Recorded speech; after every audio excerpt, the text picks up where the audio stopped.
Good evening and welcome to the Minions of the Zoo. I'm your host and keeper of the Harry channel. With me tonight are minions Sora Luna. Hello. SkepTok. Hi, everybody.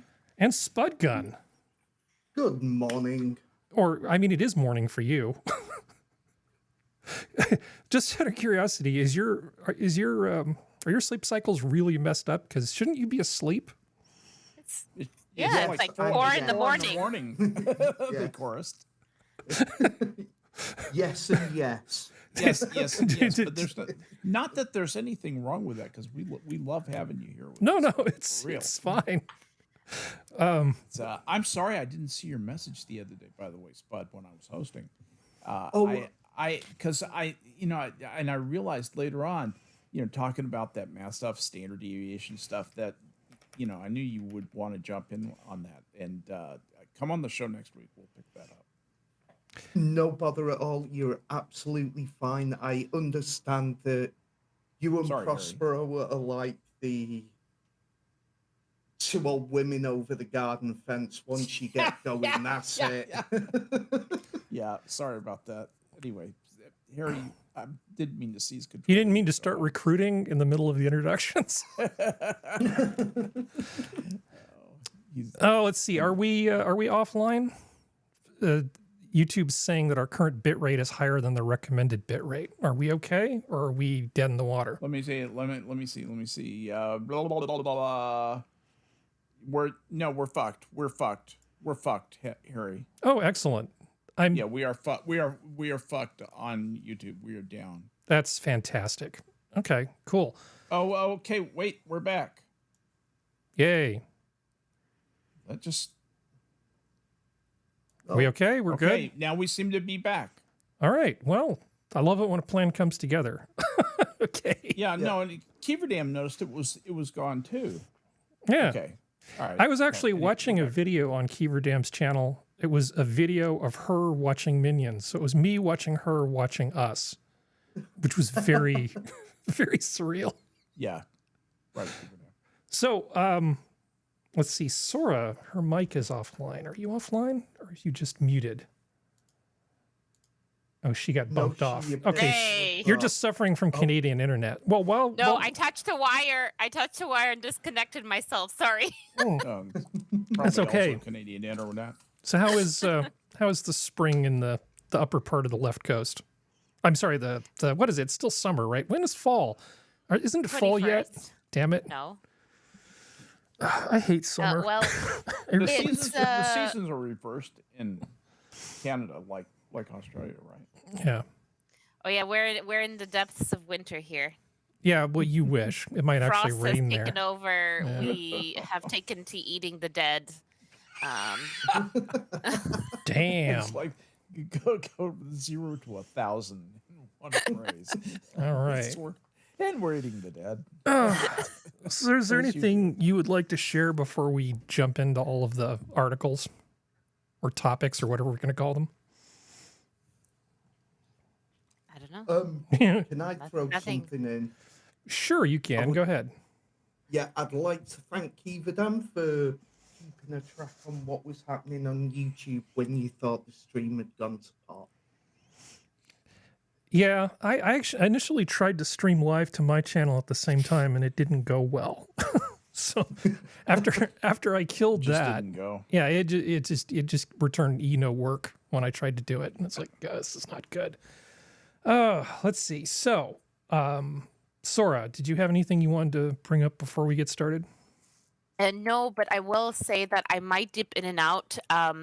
My doggy was given some meds for the vet today, and he's a little bit groggy. So I will try to warn in the side chat here when I have to just leave my desk. Oh, just I'm mute your mic. keeping an eye out on him. Just mute your mic when you slip away, and I'll get it. Perfect. Okay. Hi, Skep. But how you doing, Harry? Sorry, I feel like I just cut Sora off. Did I? Was there something else? No. Okay. No. Okay. No. Hi, Skep. How you doing, Harry? Oh, it's been an interesting week.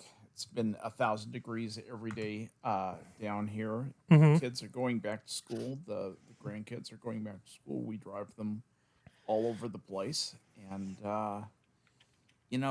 life goes on. It's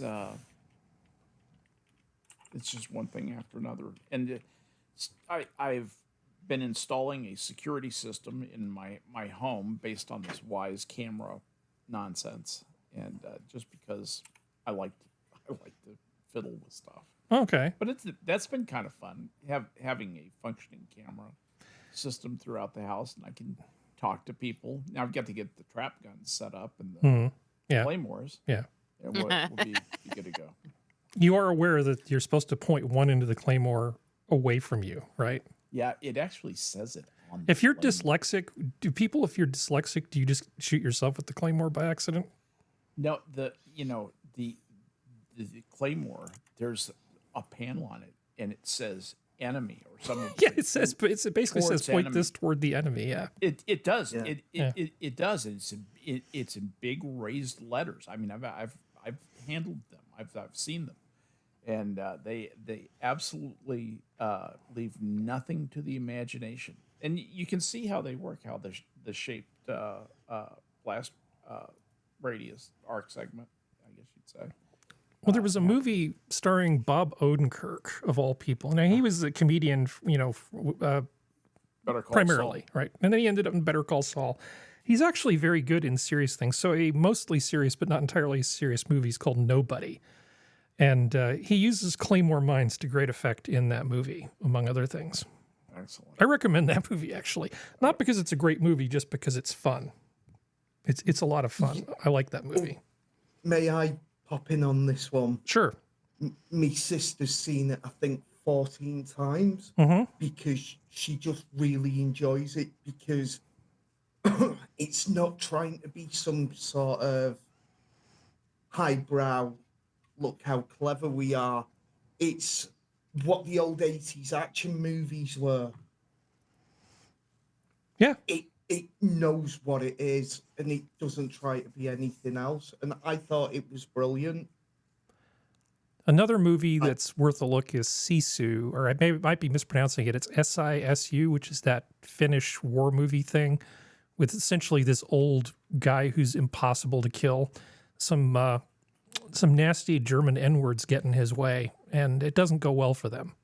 If you just want to watch a movie where a lot of bad people die comically, it's a great the movie. Germans were black? Yeah.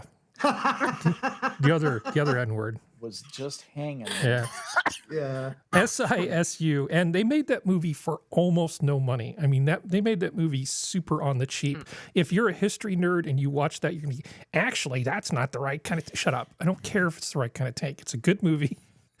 just watch it. But honestly, nobody is a more entertaining movie. If you want to be entertained, that's a movie. If you want a different kind of more, I don't know, visceral entertainment, that movie is really good. I like that movie. Anyway, what were we talking about? Oh, let's see. I have a list of things. Maybe I can get myself reoriented. So last week I mentioned things I will judge people for, and I mentioned that things that I will think less of you, but you can still be my friend. And it's just really mostly about me being arbitrarily judgmental. And I mentioned that people use gaming chairs when they're not gaming. Yes, I will judge you for that. But I saw a guy on the way home by the side of the road. His Corvette had broken down, and he looked like he had Trumpian levels of spray tan on. And he was messing with his 10-year-old Corvette, which he obviously loved very much. And he was wearing one of those sleeveless shirts, like from a concert or something. And as outerwear, I'm just not a fan of the sleeveless shirt. If you're playing basketball, that's one thing. But if you wear a sleeveless shirt in public, no. No. And also, if you're a marathon runner, sleeveless shirts are very handy because otherwise you chafe. Yeah, but he wasn't doing athletics. He was basically just broken down by the side of the road with his ridiculous muscle car, wearing his ridiculous shirt from some concert he went to. Pathetic excuse for a life. I'm sure he's a very nice guy. But yeah, if you wear a sleeveless shirt, I will judge you. It's totally okay. There's a huge list of things that fall in this basic category. What? Give us some other ones. No, I'm going to do. No, I'm only going to do. I want to see if I would judge them. No, I'm only going to do one a show. Oh, one a show? Yeah. Well, I'm going to develop neuroses faster than that. I'm going to have to, aren't I? We're never going to catch up. So Otter 841, we're just going to talk about him for a minute. I'm sorry, her. Let's see. Otter 841. The best otter. The best otter. Otter 841, where are you? No. Here we go. Otter 841. So I won't bore you with all of this stuff here. But the gist of it is that they're still looking for Otter 841, and months have gone by, and nobody can find this freaking otter. Now, the otter's got a radio direction finder on her, so why they can't seem to catch one otter when they regularly catch otters, the same otters every few years just to study them, is kind of raising some questions in my mind. But the otter hasn't done anything wrong in the last month. So there's people kind of going, just let her be.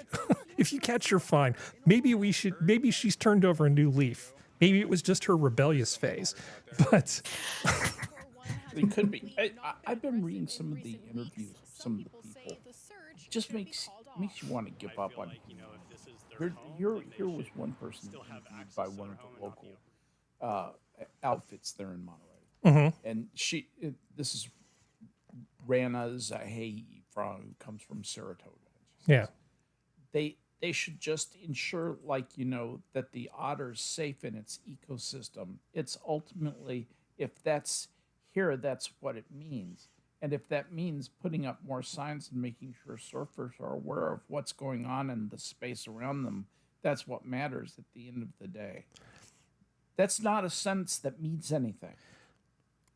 Well, what about this? If you aren't just sitting around trying to look cute on your surfboard and you're actually surfing, maybe the otter won't bother you. Whenever you see the otter bothering somebody, it's when they're just sort of sitting around, posing. Maybe they're just shitty surfers, and the otter's trying to motivate them. Or maybe they're pseudo surfers. Hey, you don't surf. You don't surf. You don't surf.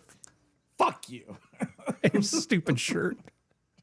This is one of my all-time favorite memes. All right. That's still.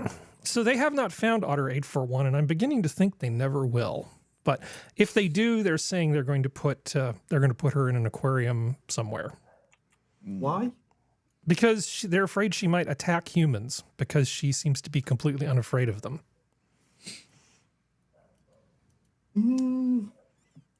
Otter 841 went to Albuquerque and got a new identity. Mm-hmm. I saw that show. Hey, Mary McCormick's pretty cool. Absolutely.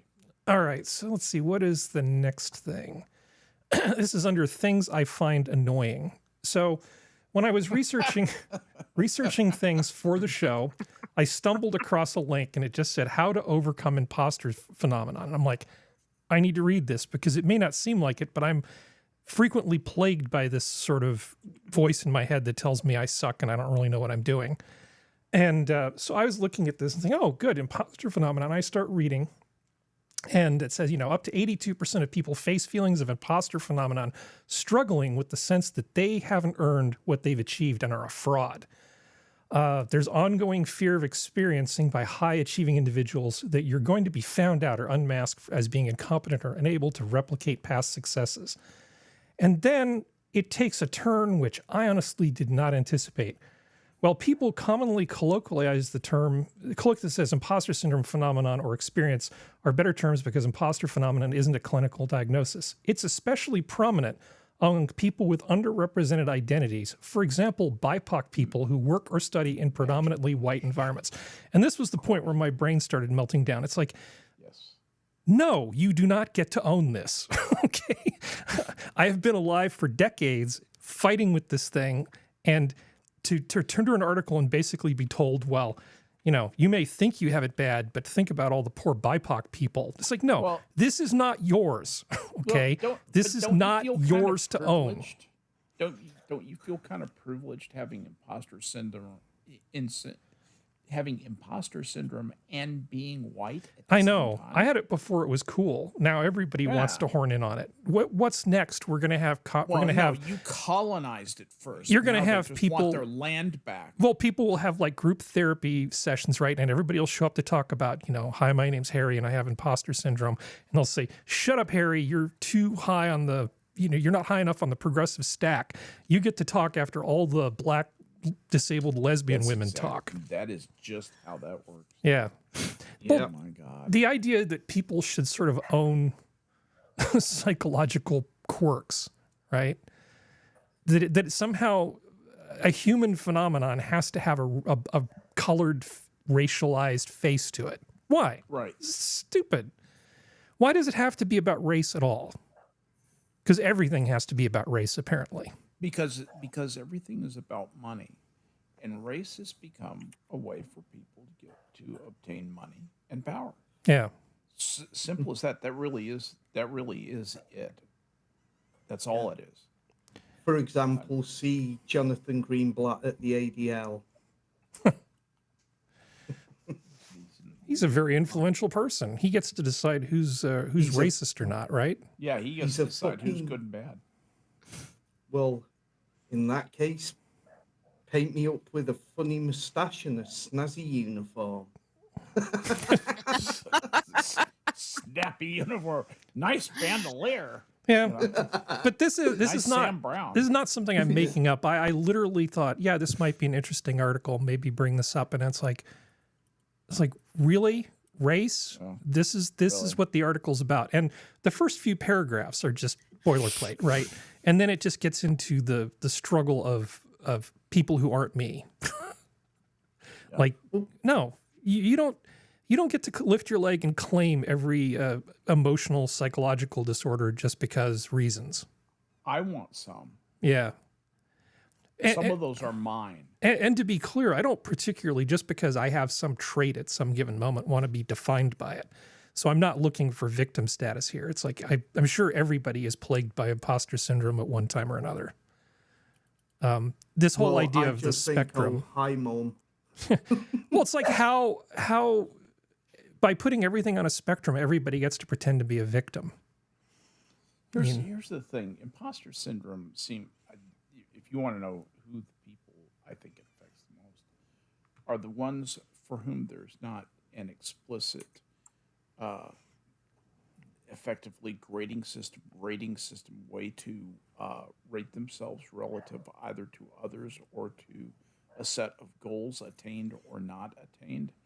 And when you have somebody who's like, say an independent contractor who's just out and he either makes money doing his stuff or doesn't make money, and maybe thinks, wow, even though I'm a smart guy and I understand all this stuff, really all I have is I'm just the guy who read the manual, and I'm doing easy things, and these people are paying me a whole bunch of money, and that makes me feel funny. That was my imposter syndrome when I was doing the computer biz for 30 years, and it used to come and haunt me periodically, because even when I could be rated on, here are your goals, here's that, I usually had a better idea of what the real goals ought to be, and my own insights as to what I was doing right and wrong were so much better than the people I was working with that I just ignored them. Yeah, a lot of people just go through life being completely unaffected by sense of doubt. And right. And then there's the people that go all the way to the Dunning-Kruger effect, right? Who think they're awesome even though they're bad. Yeah, too much confidence guy. I was having a conversation with a friend of mine, and he's a nice guy, and he has thrown so much paying work at me that I feel guilty even saying this. But he has this bad habit of just sort of listening to half of what you say and then hand waving. Oh, yeah. So I was telling him about this particular program involving like backup batteries and solar and how you can get compensated for excess power. He says, I'm already part of that. I'm like, no, you're not. You don't even have backup battees. It's like you don't even surf. Just you don't. It's I'm like, you literally can't possibly be there. Take that shirt off. I'm just fuck you. So many people just it's like I don't have time for details like whether I am or am not in a particular group. Yeah, whatever. I don't care. See, well, this is my thing with right, because the push for blacks to be victims, and in fact, I'm gonna say it go as far as non-whites being victims, is a fairly recent phenomenon. Because if you look, right, even after you had the whole slavery, Jim Crow era in the US, if you look at the original civil rights movement, it was all about, look, we're not asking for special treatment, we're just asking for a fair crack. Mm-hmm. You know? Yep. And then basically since, to my mind, because you've got to remember, I'm probably younger than most here, I'm only 45. It's sort of at the beginning of the 2000s, there was a gentle push towards being a victim. Mm-hmm. And then victim books just make all the everything.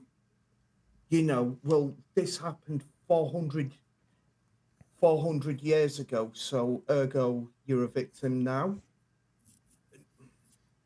Right, and as much as I know people don't like Ben Shapiro, and I'll be honest, I don't. I think he's a bit of a gobshite. Right, he did make the point that if you look at the changes in sort of where blacks were at the beginning of the civil rights movement to now, you'll see that it's all gone completely and utterly fucking wrong. Yeah. So I think you'll like the next story because we're still in this theme. Okay. I'm not really changing the subject. I'm just sort of changing the angle that we're looking at the subject. Okay. Hit British baking show ditches national themed weeks after people call them racist and tacky. Now, oh, right. This was the Great British. Wait, they ditched what? Okay. Before I say a word, what? Right. Fuck them and the horse they rode in on. Oh yeah, there's going to be a lot of that about to happen. What is a national theme? Okay, let me break this down for you. There is a show. There's a show called the Great British Bake Off in the UK. And it's called the Great British Baking Show, and they bring it over here because Pillsbury are a bunch of douche nozzles, and they've trademarked that to the point where they have to give it another name. But it's a show that's been running for, coming up on 10 seasons, or maybe it is 10 seasons, where they have a bunch of amateur contestants who compete for the title of the best baker in Britain. Okay? Perfectly wholesome, perfectly fine. The thing is, they usually have 2 judges, 13 contestants, 2 judges, and it's not like an American show where people are nasty to each other. Part of the charm of it is that everybody's actually at least pretends to be really nice and decent, and they help each other out, and they're not terrible. So you like the people on the show. It's not a lot of bragging, not a lot of whatever. I like this show quite a bit. So civilized, but instead of in your face taunting and all that. So you've got 2 judges who know what they're talking about. Okay, 2 judges who actually are qualified to judge. And then you have 2 comedians typically who just sort of act as the fluffers for the show to just sort of keep things moving. And in this case, it's Matt Lucas and Noel Fielding, and they intentionally make bad jokes. There's sexual innuendo, there's bad jokes. It's not supposed to be taken seriously, but certain people seem to not be capable of not. They don't seem to get that the idea is it's supposed to be bad. It's supposed to be bad.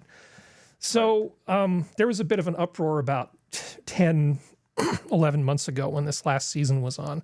And now they've finally decided that they're just going to do away with Mexican Week and Japan Week and all that sort of stuff. I have a little tiny bit of a sample here. Bake Off is getting bored of my fans. So there's the comedians wearing sombreros. The controversial theme has caused audiences to take to social media to criticize the show, citing various examples of stereotyping and cultural appropriation. The episode got off to a rocky start as hosts Matt Lucas and Pause it. I already like this show. Stop with your Americanized bullshit.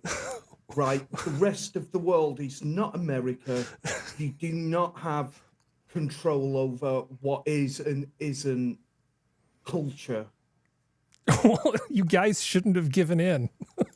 While fielding, We appearing fucking costume-level shouldn't. sombreros and serapes in the very first scene. The pair debates whether or not they should make Mexican jokes at the risk of offending people. I don't feel like we should make Mexican jokes because people will get upset. Not even Juan. Not even Juan.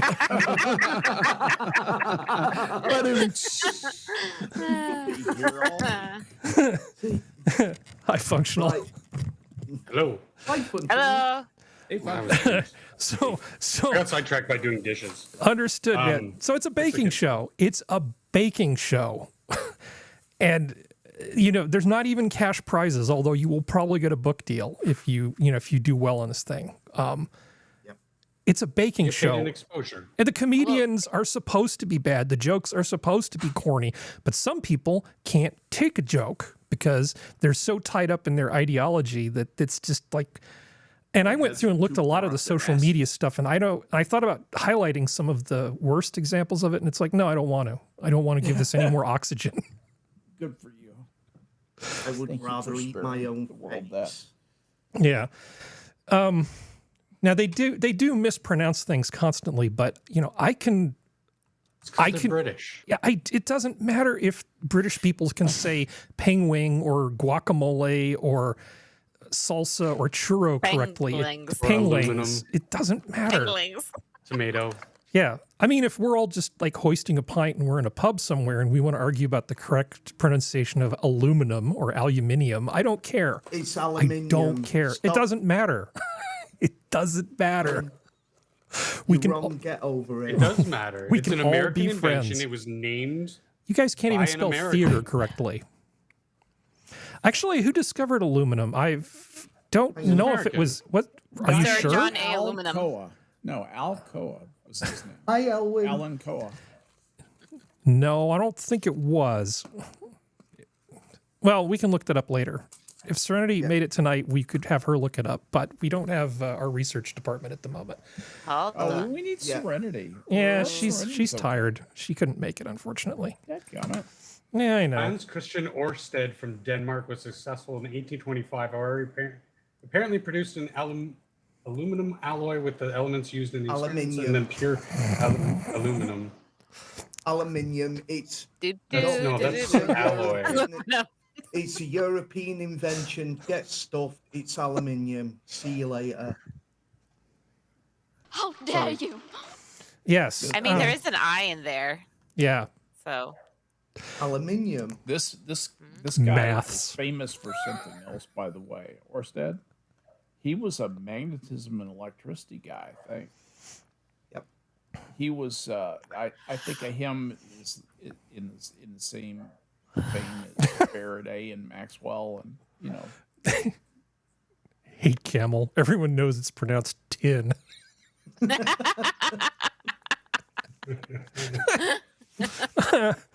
Yeah, that good old Roman aluminum. Okay. So I don't really plan the show. The schedule just sort of evolves organically, and I go, these things belong next to other things. So I cleverly got the idea to push these things together. So the Lotus Eaters were on today, or recently this week, and Carl Benjamin decided to go on some sort of rant about Mexican food and how it's not good. Well, let me just share a little bit of this, because for the longest time, I couldn't figure out if he was joking or whether he wasn't, and I'm afraid he's actually serious. And now you know Carl being this an is- idiot? No. No, No, I'm it's going not as to old. use this as an example. How are you going to taste something that doesn't come to your mouth totally coated in chili? You can't. What? Right? That's the problem. How are you going to distinguish one flavor from another? You can't. As in, you can't actually savor and appreciate your meal. That boulders. Look at this example he's going to Exactly. give. Oh, Exactly. I've seen. Whereas with He this, was you- on you about this can on Twitter actually too. choose how Yes. to craft the flavor yourself. Yeah, There I is saw this all on Twitter. a measure of sophistication that goes into the British meal. But also, Sausage the and fact that mashed these are potatoes is decent quality ingredients sophistication. that actually Wait, hang on. Pause it A sec, good Harry. mashed potatoes, man, can save the world. No, what he's not talking about the individual ingredients. He's talking about what he's talking about with the sophistication is you can actually decide on what flavors you have because you've got the gravy, you've got the mash, you've got the peas, you've got the sausages. Okay, you don't get all things all the time. Okay, because not how cooking works. You're not going to taste the individual ingredients of that sausage because that sausage is a singular prepared item. The paella that they had before is a single prepared item. There's no point in choosing how to eat it. And even in that scenario, yes, you can, because you can have more of the rice and a piece of sausage, or less of the rice and a piece of shrimp. He has no idea what he's talking about. But he has an opinion. He's just wrong. Well, yeah. Okay, but It feels like he's doing this on purpose just to. Oh, absolutely. That's what I thought, but I think he's serious. I think he's not. It's narrow and superficial. It's a stupid opinion.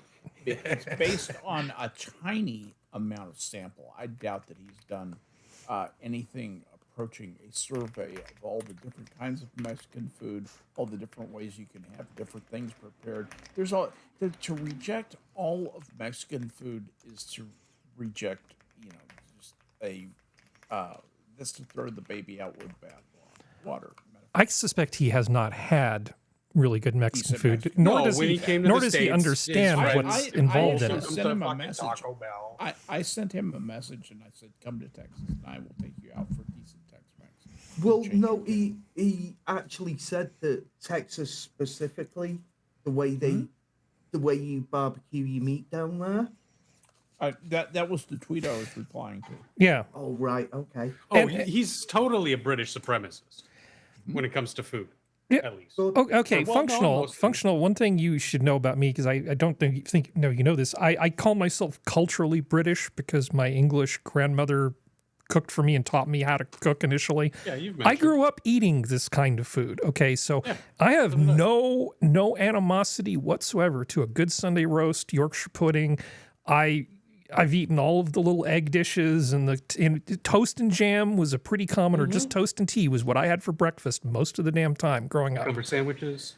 I had a great time, but the idea that I don't think he understands that Mexico is a big place with lots of different provinces, much like India.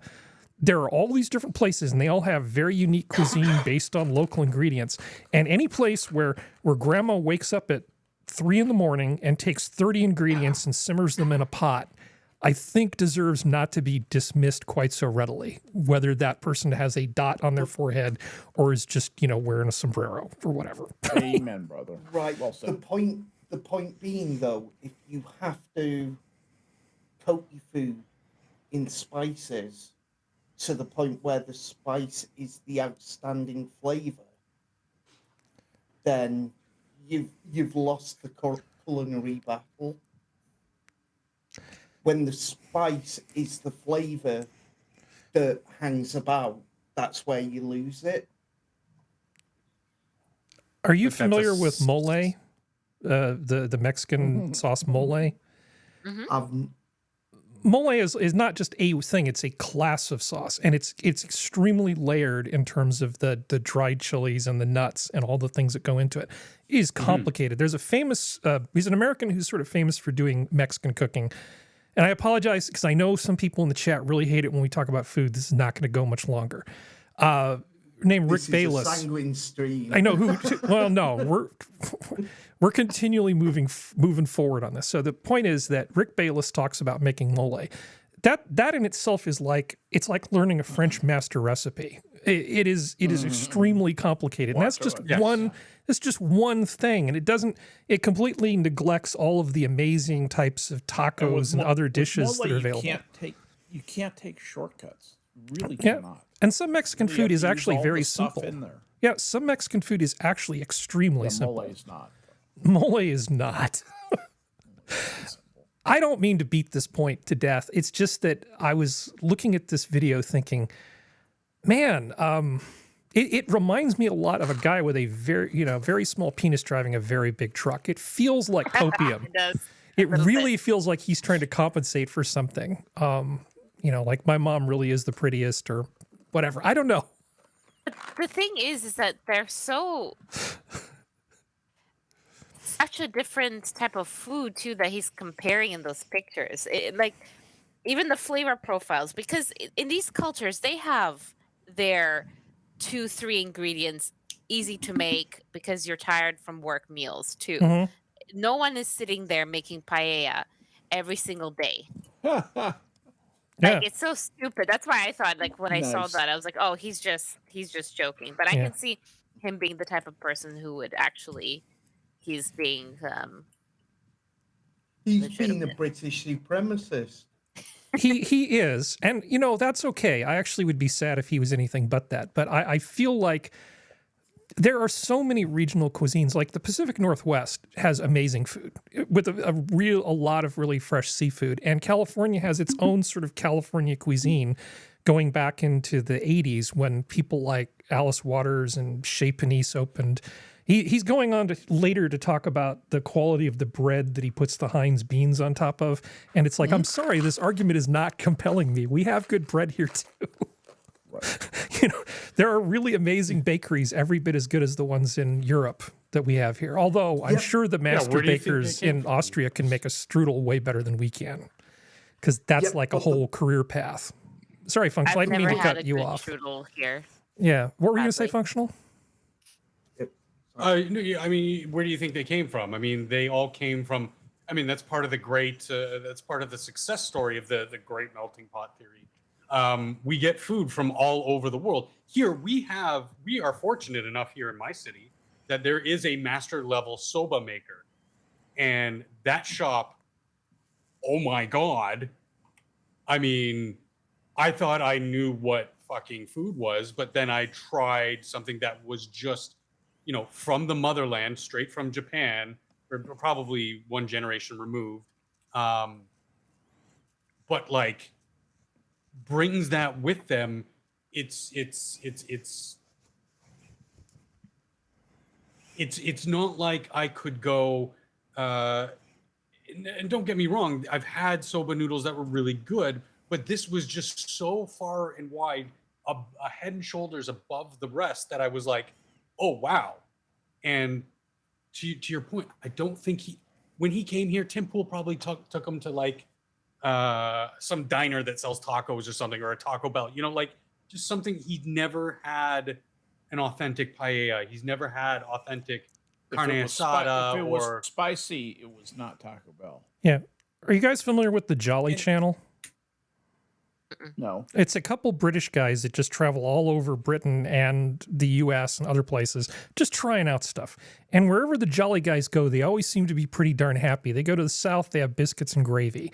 They go to Texas, they have barbecue. They go all around places and have a great time trying all kinds of different stuff. It's the opposite of this. So I kind of feel like the Lotus Eaters are the unjolly channel. It's sort of like, nope, went there, tried it, wasn't very good. You all suck. Our food's the best.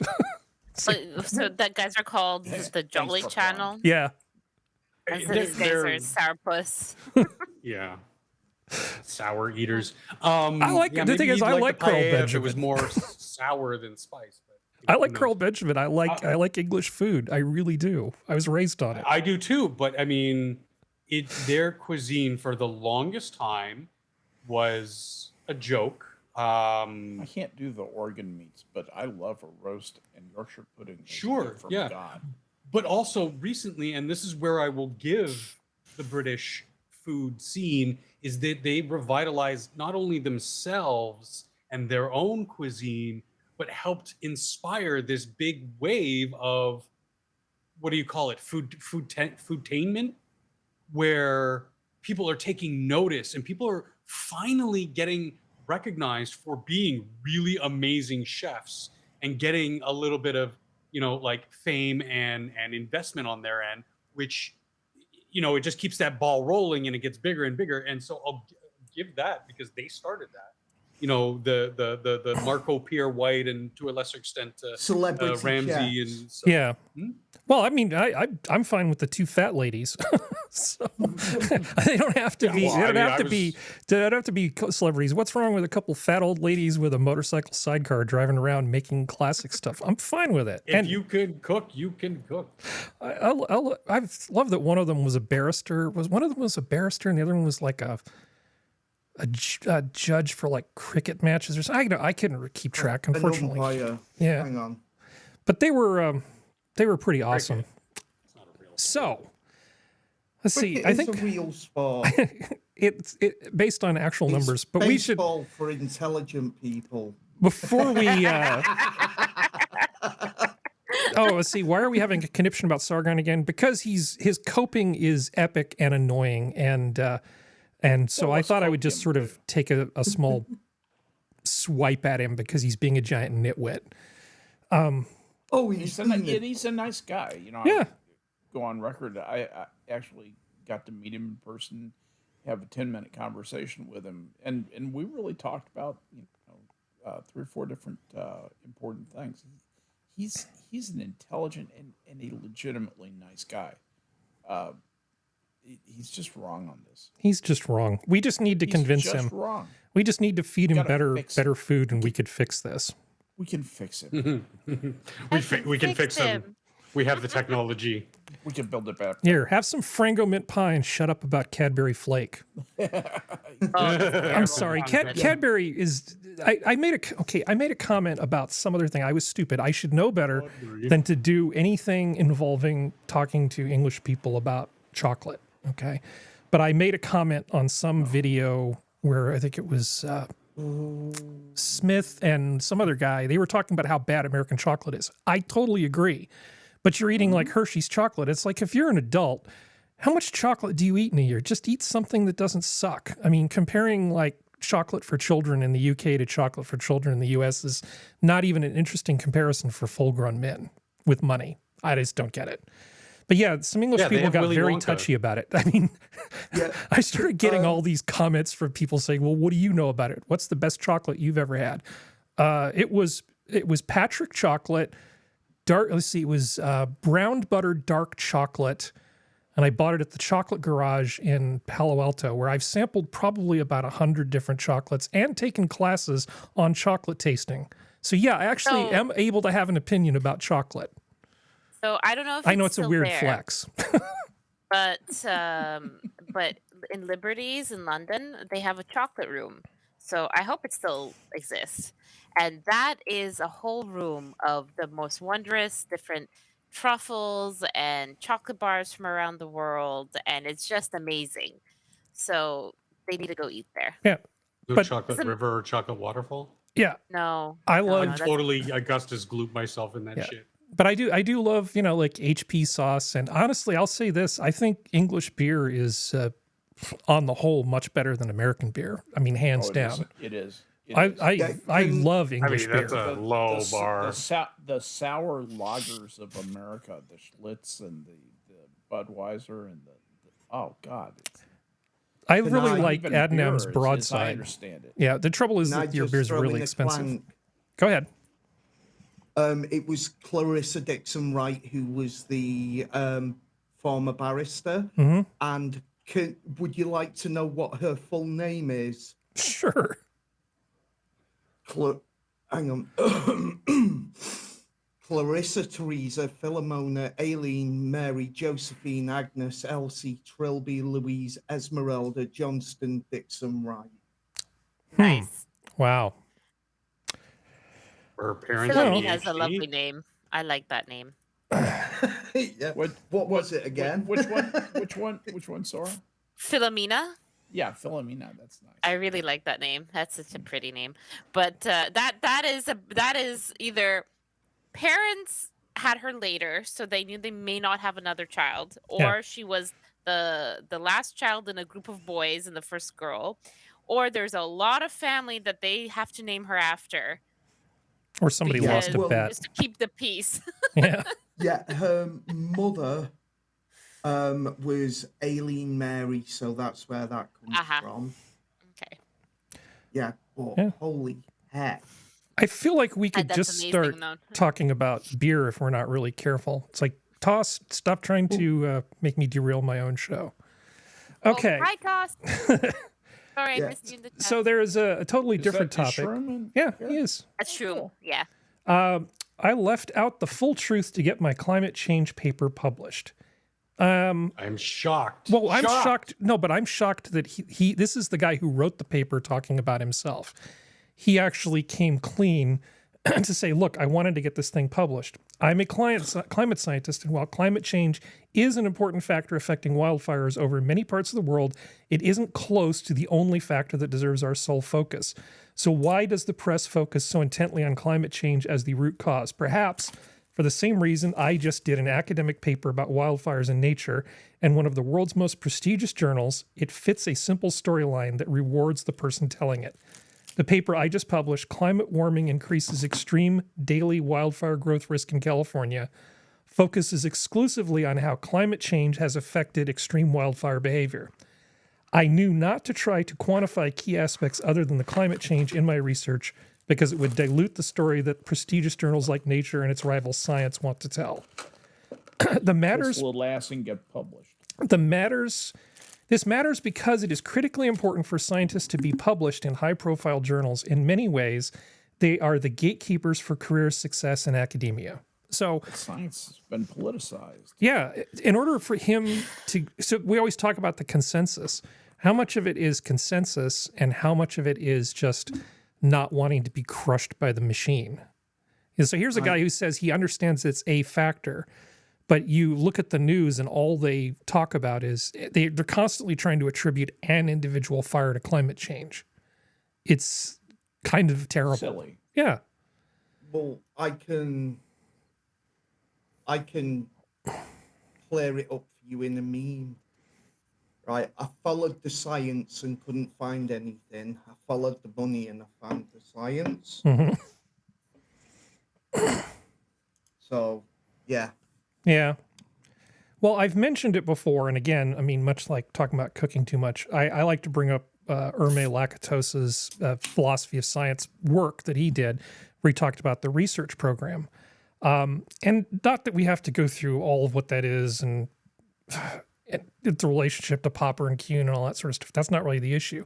The thing about Lakatos is he understood why scientists try to defend their theories.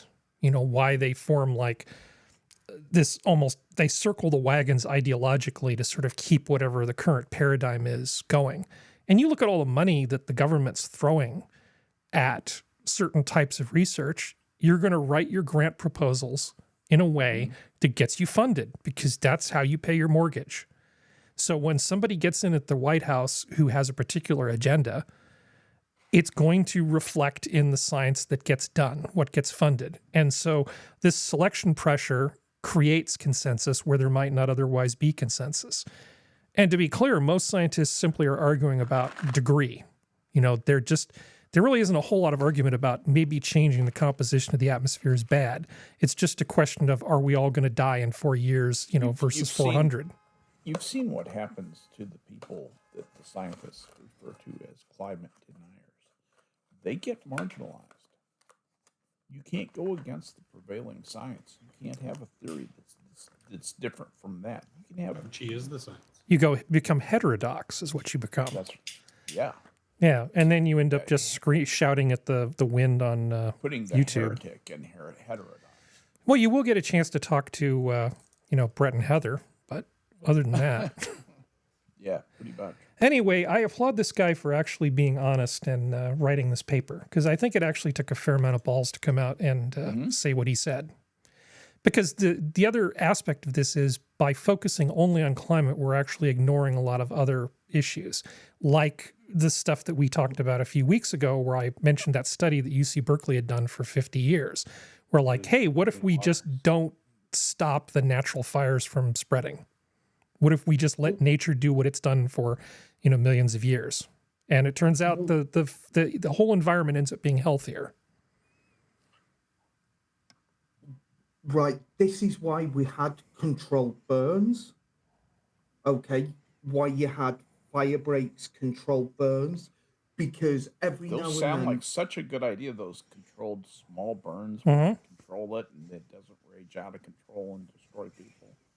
well, there used to be hundreds and thousands of people who would move around and do this because what you wanted so that the forest could actually thrive was you wanted to get rid of all the dead biological matter, and the best way to do it was burn it, and then you had the resulting carbon which was fed back into the soil and helped its next growth cycle. Well, there are some And plants that can't even live unless there's been a fire, like certain Yeah. types of flowers. Fireweed. Yeah, and a wild Kefki appears. Fire poppies. Hi, Kefki. Honey made out of those kind of flowers is actually very delicious. Now it's really turning into a sell that. sanguine stream. If anyone ever has a chance, if someone is makes Sanguine? it, it's quite good. Oh, he'll be offline for about 2 weeks. He's on his birthday adventure. Oh, that's right. Well, So speaking of large, yesterday was powerful his last things, stream. NASA finally admits to what everybody already knows: the space launch system is unaffordable. They've gone in and looked at how much it costs to use the ginormous rocket that they're trying to develop for this new series of moon missions, the one that sent the last Artemis mission.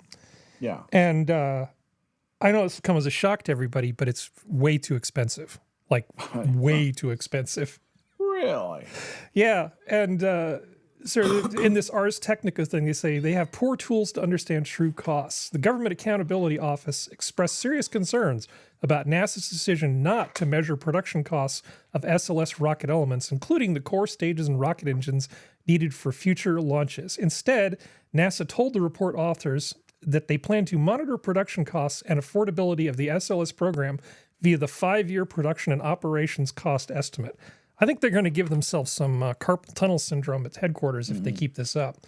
And they have a plan for how they're going to pare back the unsustainable costs. Now, Skep, try to brace yourself because this is some pretty bold, innovative stuff that's going to really get results. Abstracted. They're going to stabilize the flight schedule, meaning the trains are going to run on time. Right. Thus, mote it be. Achieve learning curve efficiencies.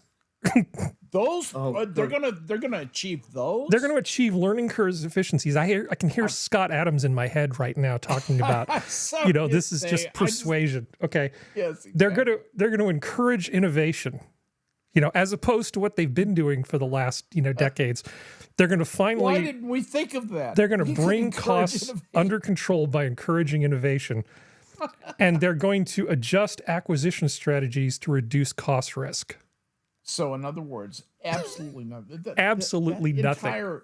That was an entire waste of word processing. It's so content free. It really is. That means nothing. Yeah. That means absolutely nothing. It is absolutely meaningless. To say that, this costs way too much money. Way too much money. What are you going to do about it? Well, I think we're going to figure it out. We're going to learn and we're going to encourage.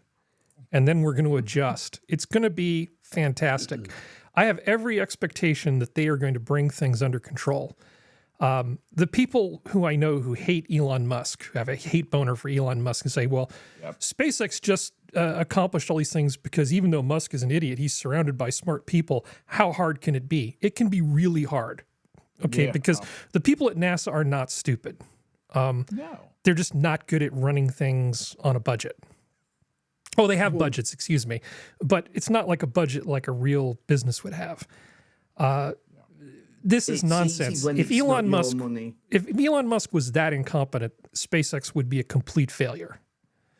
If you put an incompetent person at the top of a business like that, it will just SpaceX is die. one of the best run businesses I've ever seen. Yeah, they're going to end up outsourcing this to SpaceX at this point because they are. That's what I was going to say. What's really happening in slow motion is the passing of the torch from NASA to SpaceX, from a semi-public company to a publicly held but privately owned company, SpaceX, and once again, for profit beats collectivism. SpaceX would always be they did on a comparative shoestring what I mean, they stood on the shoulders of giants. I understand. Yeah, they got a bunch of tech transfer from NASA, but that's not the point. They sure, but that notwithstanding, they operate already at a substantially more efficient rate than NASA does. I guarantee you they do. Oh, the numbers don't lie. I mean, they clearly do. And NASA has never come anywhere close to matching the launch schedule that SpaceX has. And even if you're just launching essentially a refurbished Titan missile with a Raytheon label slapped on the side, I forget who does actually that launch system. Still, SpaceX is doing amazing work. Oh, yeah. Yeah. This is what happens. I mean, I don't think Elon Musk is the smartest guy out there. He just has the right way of thinking. And by right, I mean he thinks like an engineer when he's dealing with engineering problems. He treats engineering problems as what they are, instead of these guys who are worried about everything but the engineering. How's it going to look? How are we going to get our funding? Are there enough people with the right amount of melanin in the... Because I don't know if... Did I mention it last week? Did I get to the article where some people in the government are getting down on SpaceX because they're not hiring enough migrants and asylum seekers? Yes, I heard about that. Yes, you did. God. All right. Now I'm getting annoyed. Anybody have any other comments about this before we move on? I certainly do. Okay. Right. The biggest problem that the government have had, the US government, with its two major launch systems since Apollo, that being Artemis now and the shuttle, is it's a compromise. Okay, because it's designed by committee, it's a compromise. Whereas if you look at Apollo, that was designed with a goal in mind. Okay, that goal was to put man on the moon. End of. There was nothing else. And that's why it kept putting man on the moon. Right. The idea behind the space shuttle was for it to be, I don't know if you're familiar with the term white van man. Right. It was basically meant to be a space truck. And because of different compromises with different parts of the US government and military and so on and so forth, it had to compromise. Whereas if you look at what SpaceX are doing with the Falcons, with the Falcon Heavy, it's built with a specific goal in mind.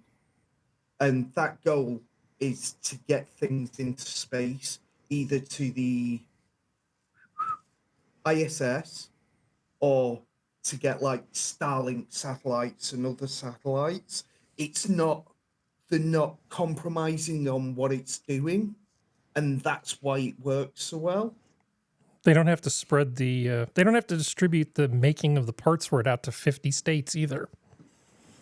There are all sorts of political considerations in terms of the space shuttle. But the main thing about SpaceX isn't just about getting to space. It's not just about the goal. It's about the number of times you can achieve that goal. So the main thing about everything they do is really primarily about reusability, so that they can meet an aggressive launch schedule. They're running it as a business. Now, NASA doesn't really have a competitor. The way they view it, it's like, we just have a goal, right? And there's a big difference between having a goal and having a competitor. When we were in a space race against the Russians, which we actually had won long before we knew we'd won it, there's actually one of my favorite English YouTubers, a guy named Rubba, RHUBBA. He did a really great two-part thing on the Apollo project. I should probably link that in the notes after the show's done. He's a really nice guy. I like him. I've chatted with him a few times. He's a good guy. But anyway, he having competition makes all the difference in the world. It's one thing to show up to work with a goal. It's another thing to actually show up and think, if I want to continue to exist, I have to beat this other guy. But India's landing on the moon and China's landing on Mars. Yep. Can I Right. SpaceX, and I'm just having a nose here. It's a cost of 1,400 USD per kilogram to get into space, and basically the cost per kilo was 44 times higher on the space shuttle. So I'm just doing some quick maths. 1,400 times 44. Oh, that's painful.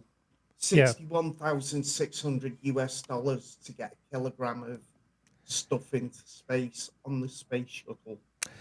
Well, 61,000. How much was it for the other? 600 on the space shuttle. So 60,000 versus 600. 60,000 versus 1,400. I have to move us forward. Sorry, Sora, are you with me? No, she stepped away. Me and Skep, we're just nerding. No, it's okay. I mean, we can all nerd together. But Yeah. I like a good move on. I like a good conspiracy theory every now and then. So I was confronted with this when talking to some people. This has got to be a pretty bad conspiracy theory. Maui theory about blue objects being saved from wildfires is baseless. This is actually a thing that people believe, that rich people and people who were in the know, who knew about like the fire creating death laser, knew to paint their houses blue. And part of the foundation for this is that Oprah and a bunch of other people have painted their house some weird shade of blue. This is an amazing conspiracy theory. Why do people want to believe this stuff? Because there's no space laser running around zapping Lahaina. They said the same sort of nonsense about the Paradise Fire a few years ago. Why is it that there's people out there that want to believe that people are getting killed with lasers that start huge fires? I don't understand the motivation. Maybe somebody can explain it to me. Well, think It's like aliens, man. Yeah. Sorry, Skep. Oh, go ahead, Right, Skep. I was going to say, think about most people's association with the Hawaiian Islands. Hawaii is a place you go on vacation. It's a place of leisure, fun, very positive. And that leads to a lot of, stereotypes about that. I think the view from without is very different from the view within of these fires. I think these people on Maui, they should be pissed off sideways about the way almost every bit of this has been handled. Then people think, well, these are all rich people. These are not rich people. I know the area where these people live, and that's where the people who work for the rich people live. This is that part of Maui. And it's still nice. It's still very beautiful and all that stuff. But it's, I don't know. This whole thing has just left a bad taste in my mouth. Yeah. The silly thing about the house being painted blue or all, whatever, probably has some vague association with the fact if you go into Africa, for example, you see United Nations blue all over the place. Of the people who have housing, I think in Africa, a substantial number of them live under tarps made from UN tarps, blue tarps, that the UN passes out, Detroit for skylights. that reason. Yeah. Exactly. So I guess it could maybe that's where it's coming from. That's just speculation. But in any case, it's inane. And it irritates me that it draws away from the very real concern, the place where we really ought to focus our concern.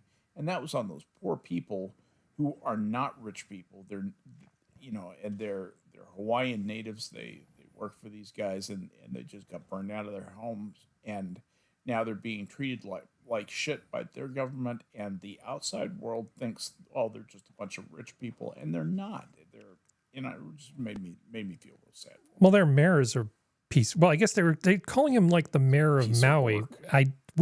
Maui's not a town, but anyway, this is what they were calling him in the news. And so this guy, he was being asked directly, how many kids, what about the missing kids? How many kids are missing? And he just wouldn't answer the question. He ended the news conference because he just did not want to answer the question. It's a huge number, and it's a big problem. I think this guy should be the mayor of Chicago. He's with skills like that, he should screw up a much bigger place than Maui. Bunch of assholes.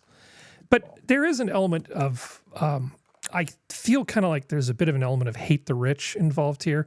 I understand that these rich people are left-leaning, right?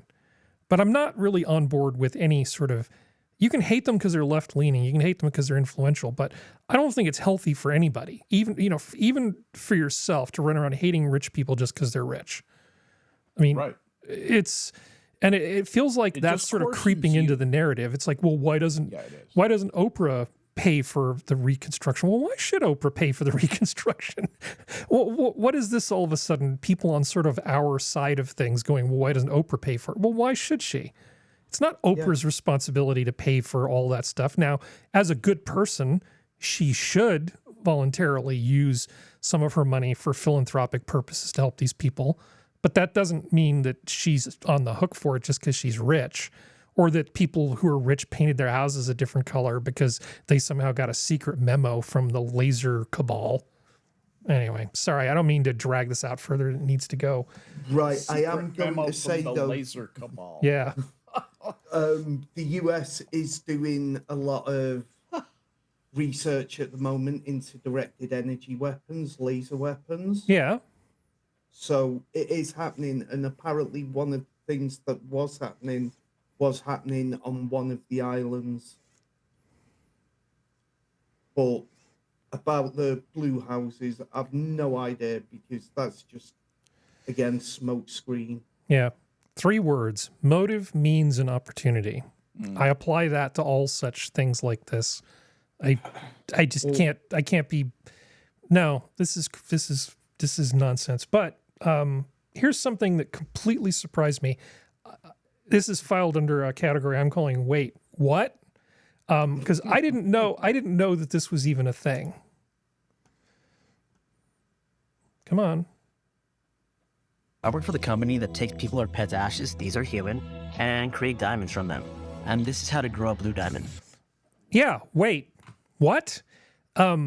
People send their ashes to a company and make diamonds out of them? Is this something that people knew about? Because I didn't. Diamonds? Yeah, they take the carbon out of human remains or pets' remains. Okay. Yes. They process it. So far, so good. And they create artificial diamonds from the remains of your loved one. So presumably you can wear your loved one as a necklace or something. Functional, you sounded like you know about this. I've heard about it. Hang on, can I just jump in very quickly to address Assassin in the chat? Yeah, it's very much Hanlon's razor. It's stupidity rather than malice. Oh yeah, always go with stupidity rather than malice. So right, that's it. Carry on. I have no idea about blue diamonds. Well, okay, first of all, making diamonds different colors is not a trick. Okay. No. That's not the amazing part. The part that amazes me is that these people are actually turning human remains into diamonds. And so then my next question is, would you want your loved ones to be turned into a diamond? Maybe this is just something that I can't wrap my head around. I'll let you know when I get some loved ones. So if your cat passes away prematurely and you didn't want to not have your cat around, would you turn your cat into like a little blue diamond? I mean, it's better than having the urn of ashes.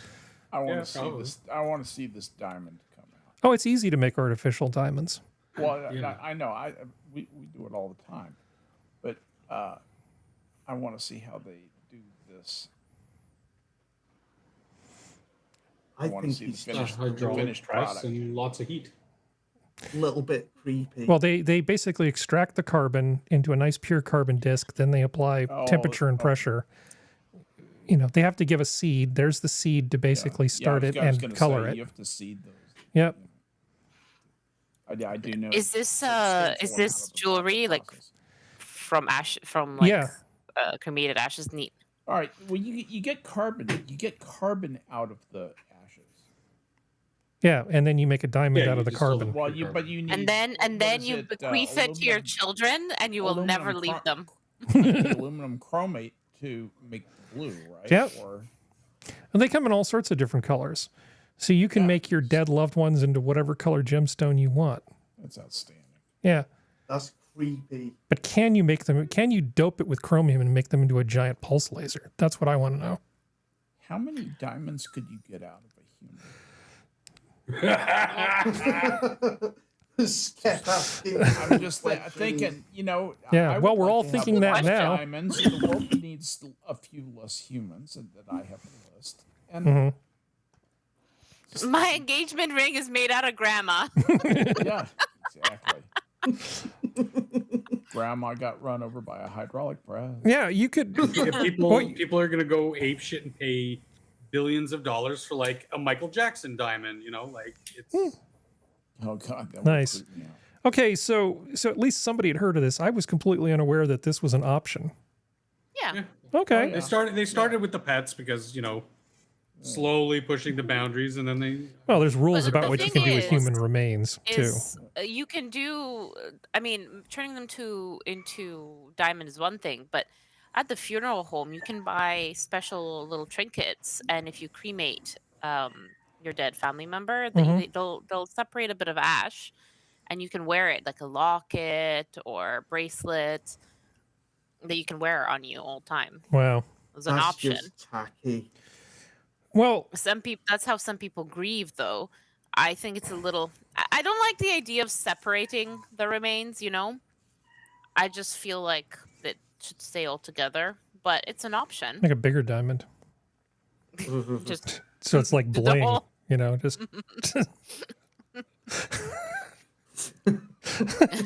cannibalistic wizard. Need, Can we turn need to raise some- dead people into bullets? sure, yeah. sure. Well, Got useless relatives? Turn them into cash. well, okay. Cash. This next Oh, thing. 1-800 gold now.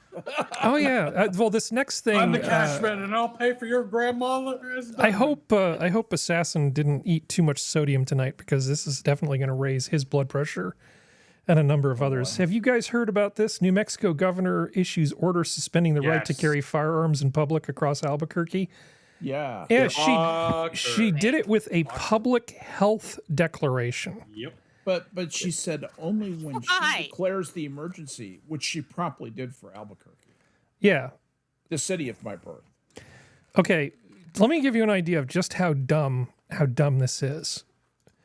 How dumb is it? Even David Hogg thinks it's the wrong thing to do. No, Even doesn't David want to be Hogg identified. says, I support gun safety, but there is no such thing as a state public health emergency exception to the U.S. Constitution. Putting daylight between him and her. Holy shit. He is a No. mad. He is a crazy gun grabber. He doesn't want to be identified with her because he sees somebody on a bobsled to Red Ink. And she is. Well, She's- here's she's Ted. on a highway to hell. Ted blue check mark. I support gun safety laws. However, this order from the governor of New Mexico violates the U.S. Constitution. No state in the union can suspend the federal constitution. There is no such thing as a state public health emergency exception in the U.S. Constitution. Even your that's- allies aren't supporting you. Right. Yeah, that's how you know you've maybe gone a fucked up. little The bit too Dems are far. walking away from her.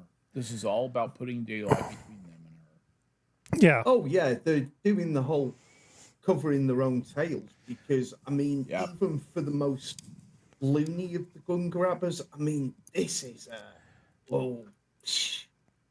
So- A little bit of a tinfoil hatty thing. Like this seemed kind of like with everything else that's going on, another test to see, okay, do this. Well, you know what? Now we need to suspend habeas corpus because of the climate emergency, is a health emergency or something, or we can suspend voting rights because Yeah. it's a health emergency. Like, I mean, it's ridiculous. This person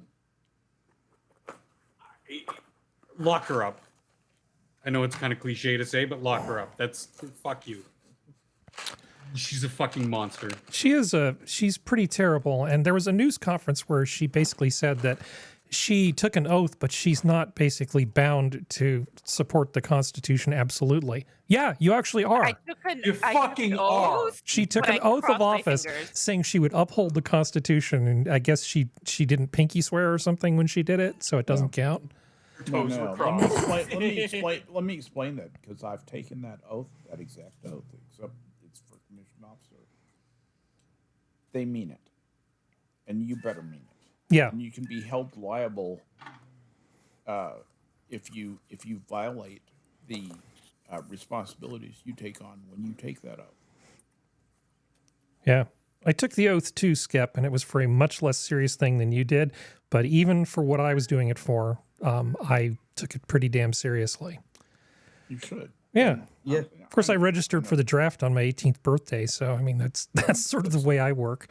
So you'd think we're all in agreement here. Even David Hogg's in agreement. What do you think CNN's headline was for this? Anybody want to take a guess what CNN said about this? You're all wrong. She was right.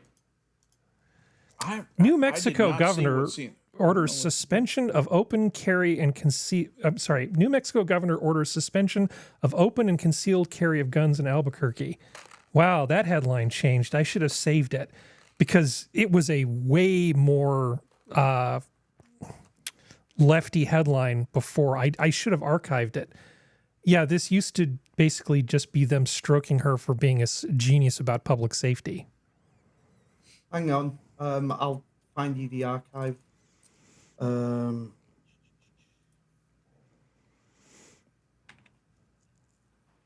Right. Yeah. You gotta find the right record. It's good. That's a good idea, Spud. Yeah. Well. No, can you drop the link in the side chat? Sure. We are going to have to move on here. I'll put it in there. Yeah, you can move on. It's just if I've got the link, it's going to be easy to find as well. I'm going to send it to you directly because I have dark mode set on the thing and I can't read anything I'm typing. It's done. Oh wait, that's the wrong thing. Okay, well anyway, we've got to move on. We got to move on. It's not really an important point. Let's move on to the next thing. Let's see, where are we? Things I find annoying, science, technology, conspiracy. Okay, we're going to skip that. Oh, that's right, we're in I'm with the government and I'm here to help.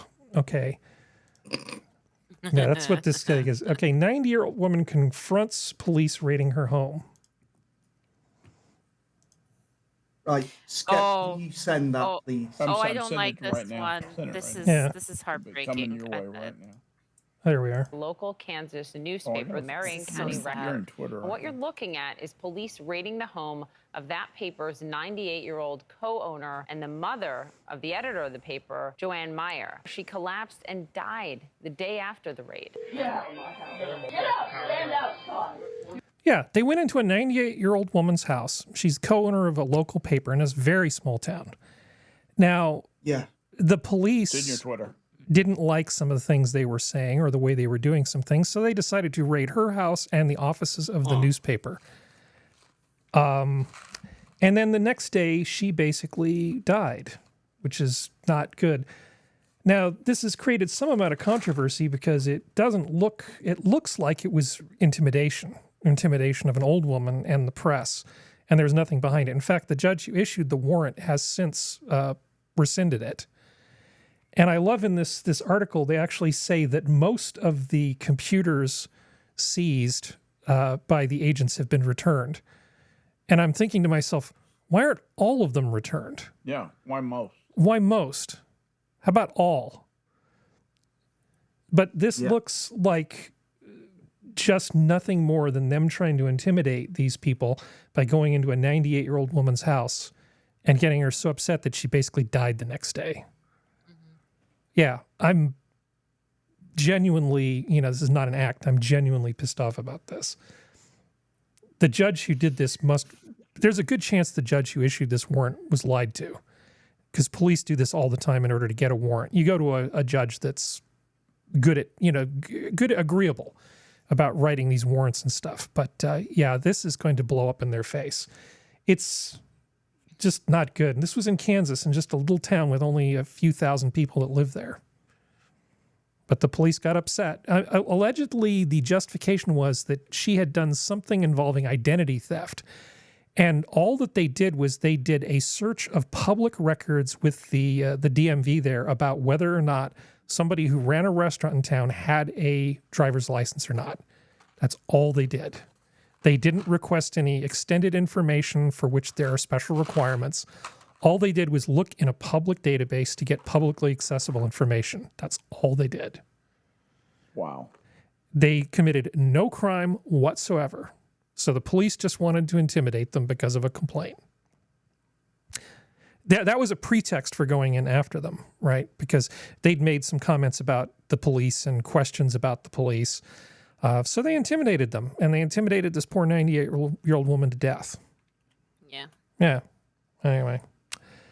Not much more we can say about that, because the government is still here to help. This part I actually think is interesting. Now, the French, as much as I like to make... to worry about dying anymore. I know. Yeah. So as much as I like to make fun of the French, they are pretty interesting about their keeping secular things secular. You say, oh, I have a religious exemption. No, you don't. You don't get to wear, an abaya in school. So that's the latest thing they're saying. France is going to ban female students from wearing abayas in state schools. Good. Yeah. I mean, they're trying to create a secular society. If you don't want to live in a secular society, don't move to France. That's my short answer. You put your child in a religious school that matches your religion. Yeah. Right. Yes. But where are you going to find a Muslim school in France? Maybe they took the ashes from Notre Dame and turned it into a diamond that they can... I don't know. Never mind. Sorry, what were we talking about? Yes. So France wants to be secular. These no, we're special. This is religious and cultural. They'll try every dodge in the world to say no, it's not really religious, it's cultural. Yep. And it's our cultural expression. We can't live our full lives. We can't live our best lives. What about my lived truth? Yeah, I don't care about your polygamy. I don't care about your peyote. I don't care about... I honestly, as much as I like Sikhs, I don't care about your desire to carry a silver dagger in a school. Yeah, exactly. I just don't. You can believe whatever you want to believe, practice your religion, but the exercise of ritualistic things that are in conflict with the laws that we all have to abide, no, I don't care. Right. I don't care. You don't get to do that. But it's not fair. You can wear a cross around your neck and it's easily hidden. Yeah, and how does that impose on somebody else's rights? Right. Here's the thing. Well, that's true. Right. They can't show it though. But Sora actually, sorry, I'll get right to you. But yeah, Sora mentioned it's the public display that's the issue. Nobody knows that somebody's wearing a cross underneath their shirt. But if they want to wear like a big old T-shirt that says "Jesus is awesome," that could cause a problem. Jesus is my homie. Yeah, Jesus is my homie. It's because Jesus Christ is my N-word. Love that video. So, Jesus was a member of the pre-World War II. What? Don't think about it. Just accept it, Skep. Sorry, Gundog, you were going to... Or, sorry, Spud Gun. I'm being stupid. What were you going to say when I cut you off? Right. Basically, you've got to remember I live in the UK. In England more specifically. We have this type of issue. Yeah, basically, that's understatement. Thank you. It's a British thing. But basically, you've got the third world moving to the first world and wanting to turn it into the third world. Mm-hmm. You've got, you have to do this because I say so, because it's my religious freedom. And it's like, yeah, no, your religious freedom led to hundreds and thousands of young English and Sikh girls getting raped because people didn't want to upset the apple cart, get fucked. And I am... Right. England specifically, is a Protestant country. Okay, the Scots have weird things going on, which is absolutely fine. Okay, the Welsh, well, sheep mostly, but we're allowing our culture to be erased. And the thing is, everybody says, what is British culture? What is English culture? The thing is, because we basically colonized the entire planet, English/British culture is so pervasive. Everybody is steeped in it. Well, in the Anglosphere, certainly. Even in the non-Anglosphere. There's parts like that, yeah. Well, there's parts that are more influenced by the French than the English, for instance. There's places in Asia where the French got there first and it's more French. And there's places where the Portuguese had more influence, or the Spanish. So, yes, but it is really the Anglosphere that's primarily there. Although, obviously, there's English influence in a lot of other places, at least where the Portuguese, French, and Spanish didn't get there first. But, sorry, I didn't mean to actually you in the middle of your thing. I apologize. No, you're absolutely fine. I don't mind. We're having polite and free and frank discussions, and I enjoy that. Nobody's getting angry, and afterwards we're all going to be friends. I like grown-up conversation occasionally. I like actually used as a transitive verb. Yeah, I did just do that, didn't I? That's pretty awesome. That was amazing. But no, I understand. It's even if you look at, like, with the spread of technology, even the francophone parts of the world are being steeped in the Anglosphere. I'm going to say ideology, but it's not really an ideology. It's more just a way of being, and because we went around and planted flags in things. That's true, except for the moon. That was us. Well, you guys still can't decide amongst yourselves whether it's scone or scone. So, I mean, scone. You better get to work on that. Sorry, what were you going to say, Functional and Sora? Well, we covered a story a while ago about how they were doing something very similar to this in Quebec, in public, in government public buildings, office.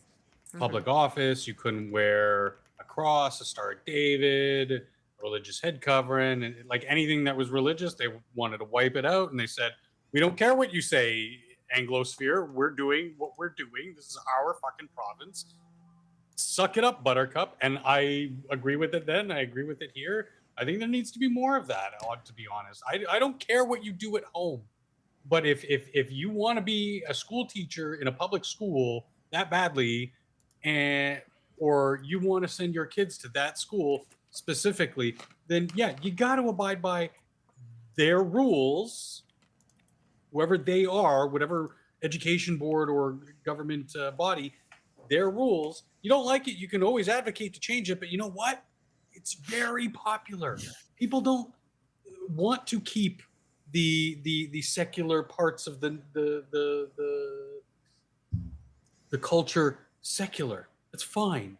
Even some religious people are like, yeah, it's fine. I don't care. They come home and your God will understand if to do this job you have to take your cross off, and he's not going to be cross with you. Yeah, well, I feel like we're all agreeing far too much, so I'm going to move it on to the next thing. Of course, we're going to agree about this next thing, too. Oh, boy. Yeah. The agreeable stream. Gavin Newsom wants to transform San Quentin State Prison. The council advising him can meet in secret. So, yeah, during the last set of budget negotiations, he basically got a bunch of money thrown into the budget for them to turn a badass prison where you do not want to go into something more like a college campus. There's going to be like a quad and a communal area, and good like Jesus Christ. Like the Danish prison. Yeah, it's the Norwegian prisons. Those are the ones that are. Yeah. So it says. Sorry, go ahead. With the Norwegian prisons, right, the ones that are in, it's basically like open prisons in the UK. It's all the low risk, sort of non-violent offenders that go there, and it's done for people who are due to be released. So everybody's saying, well, the Norwegians do this, don't understand the actual system they're critiquing. Yeah. Well, let me give you a little context here. Yeah. State lawmakers initially balked at Newsom's $360 million plan to tear down an old furniture factory on the prison grounds. So essentially, prison labor, they would earn a little bit of money by making furniture. And usually they'd make it for places in the government, stuff like that. The government's usually the people who buy stuff like this, much like a lot of the pens and things. $360 million to convert one large building, okay? They're going to replace the building, something more reminiscent of a college campus with a student union, classrooms, and possibly a coffee shop. But they eventually greenlit the project during state budget negotiations, trading away transparency provisions and a formal oversight role for themselves in the process. Not only are they giving him $360 million to refurbish this one building into something more aimed at rehabilitation instead of punishment, which is their words, not mine. But they're not going to have any oversight over how the money is used or spent going forward. Not only that, but the meetings of the people making the decisions about how the money is going to be spent are able to be in secret without public notes. Can you say graft? Well, like I said, was it motive means opportunity? With this kind of money floating around, just think about all the special interests he can pay off with that $360 million. You know, by giving them business at inflated rates and that sort of thing. And it won't be anything that you can just point your finger at. It wouldn't be like BLM, let's just buy ourselves some houses money. It'll be a little bit less corrupt than that, but not much. In fact, that's worse corruption, right? Because BLM were corrupt and they made it clear they were corrupt from the get-go, whereas the government always pretends to be on the up and up. Yeah, this has the veneer of being... respectability. Respectability. Well, anyway, shall we... I think we're all agreeing about this too, so we should probably move forward. Do I want to cover this or not? Sure. Mother of trafficked Virginia girl sues school district over secret gender transition. This woman... Wait, what? Yeah. Should this be in the wait, what thing? Right. I'm going to sit out of this one because I don't want you guys banned. A Virginia mother is suing her local school district in federal court, saying staff there secretly transitioned her daughter, putting her in such dangerous situations that she ran away only to be kidnapped and sex trafficked. That's the gist of it. Essentially, they took where was this printed? This is in the Washington Examiner. Wow, really? Yeah. That's a reputable paper. Well, at least reputable enough. Yeah. I mean, it's semi-mainstream. Well, even if this had a byline by Tyler Durden, I still think the facts of it are not. The facts of it are there. They're on record. You know, that's the advantage of having a lawsuit. Are you joking? Yeah. She filed a lawsuit against the Appomattox County School Board and district staff, as well as Baltimore, Maryland area public defender Anessa Khan, who is accused in the lawsuit of conducting a series of acts aimed at depriving Mrs. Blair of custody of her daughter and keeping Sage in Maryland to be affirmed in a male identity. They stole my right to protect my daughter, Blair told the Washington Examiner. I'm the parent. I'm the expert on my child, yada, yada, yada. We know that sort of stuff. Hey, it's not Tavistock, at least. We're just dealing with small numbers of kids here. But yeah, this poor kid was basically driven into a bad psychological state to the point where they ran away from home and ended up having bad people do bad things to them. Yeah, explain what happened. Does that article cover what happened afterwards? No, we just used the word sex trafficking. No, okay. What happened was the child was taken and recovered, and then while she was a ward of the state, she was trafficked again. Oh, God. Wow. Yeah. Christ. I hope this woman sues them into oblivion, honestly. I look forward to more mothers suing them and actually kids suing their parents when it's the parents pushing the stuff. I'm not in favor of lawsuits normally, but what else can you do at this point? You could flay the lawyers who permitted this to happen. I like flaying. This isn't Green Lantern. You could also boil them in oil. I'm so. I think isn't there a comic book where they where the lawyer, basically the loser, has to share the fate of the defendant or something? I don't know. I think these people, I'm going to be a little bit tempered. I think the rope is too good for them. I think these people should... I'd run it through their intestines in sort of a flossing type of arrangement. We, in Europe, because we were really scummy hundreds of years ago, we actually had where somebody would be strapped at 4 points. Are you going to get me in a lot of trouble here? Yeah, careful. I think we should steer. I think we should veer far away from the torture museum. This is an old torture method. Yeah, I know that, but that doesn't mean we should talk about it. Yeah. No. We need to not talk about it on the channel. It's sad to say that it's not grandfathered in. I have to ask: is this the one that escaped to Texas or the one that escaped to like Minnesota? Because there were multiple cases of this. Yeah. There were multiple cases of this. It really kills me to have to say this because, like, what the fuck? Why is there fucking Sage, again in fear for her safety, ran away from the facility and was again found by another pedophile who brought her to Texas, where bad things happened repeatedly. So she didn't escape to Texas. She was taken across state lines to Texas. Right. And then, So then she was rescued by the FBI, I believe, and then was returned. But you know, to her home state. The terrible details of this case are not really the issue. I know they're terrible. Well, it is because there's multiple cases. I want to know which one we're. You want to know which of the victims we're talking about?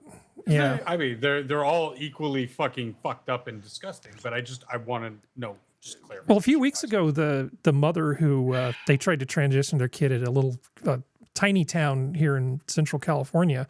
She got $100,000 as a lovely parting gift from a tiny school district. And the issue there is it's not the individuals who do these things that get punished. It's the school district taking money that should be used to provide an education.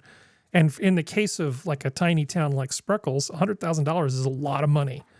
The wrong people are being punished here. That's the thing. It should be a personal liability. But they're protected, and maybe if we're going after something, that would be a place to start. It's like when you break certain types of laws, you need to be personally liable. Because we're not talking about like the corporation shielding your personal assets in a company. It's not that kind of thing here. We're talking about people that are committing terrible acts that cause real harm to people that cannot be made whole even by money. That's right. That's right. Exactly right. Yeah, it's just that we need to change the way the whole legal system works with these people, because it's like if you do certain types of bad things, you need to just be personally responsible, not just civilly but criminally. The laws are the ones who do this kind of stuff. Exactly. Yeah. People who have been flayed generally don't be found. I'm just saying. The thing is, the law isn't about justice. It's about protecting itself. It's about protecting its own system.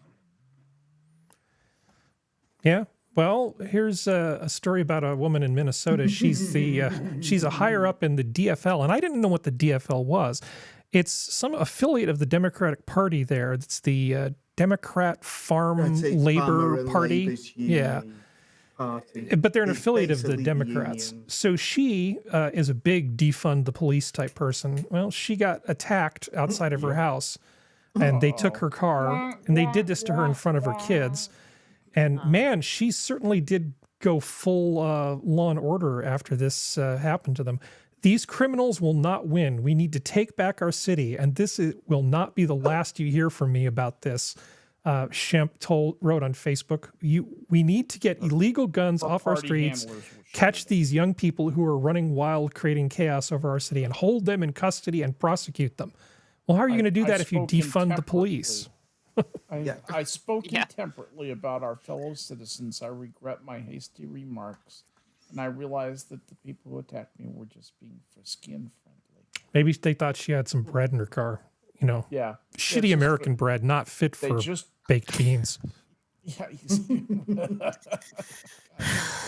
Anyway, I'm sorry that this woman got hurt. Just because she's an idiot, that doesn't mean that she needs to have crime happen to her. But, I agree. Well, if you look up irony in the dictionary, there is this picture. I entirely disagree. How people like you're not going to learn.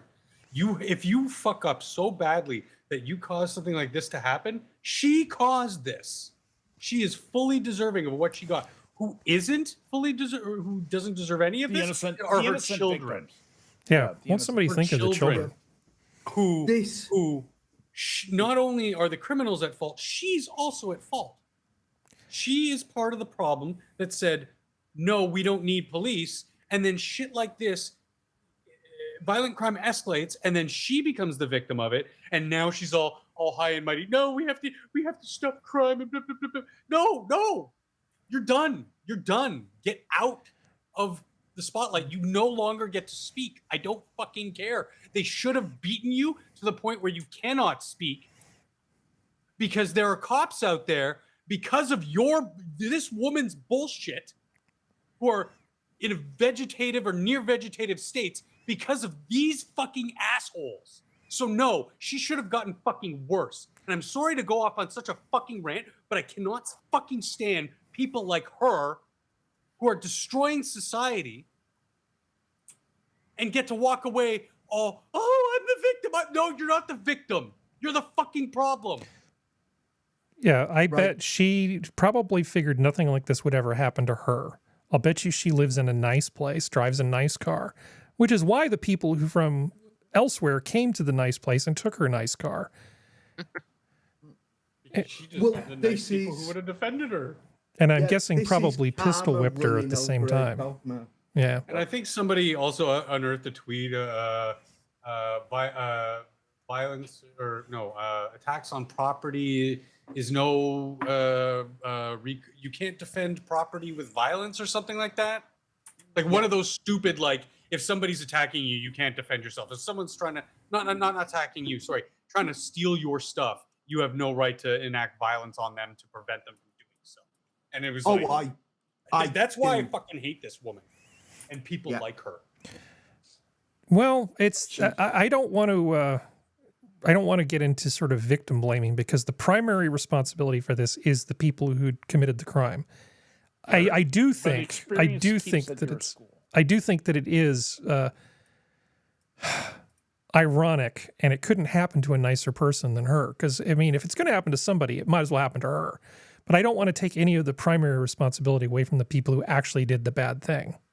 I mean, like the story we had with the 98-year-old woman. Yep. The cops are completely in the wrong. Well, we need more individual cops who will just refuse to participate in these things. I'm sorry. Harry, I'm going to strongly disagree with you, okay, because she facilitated the act.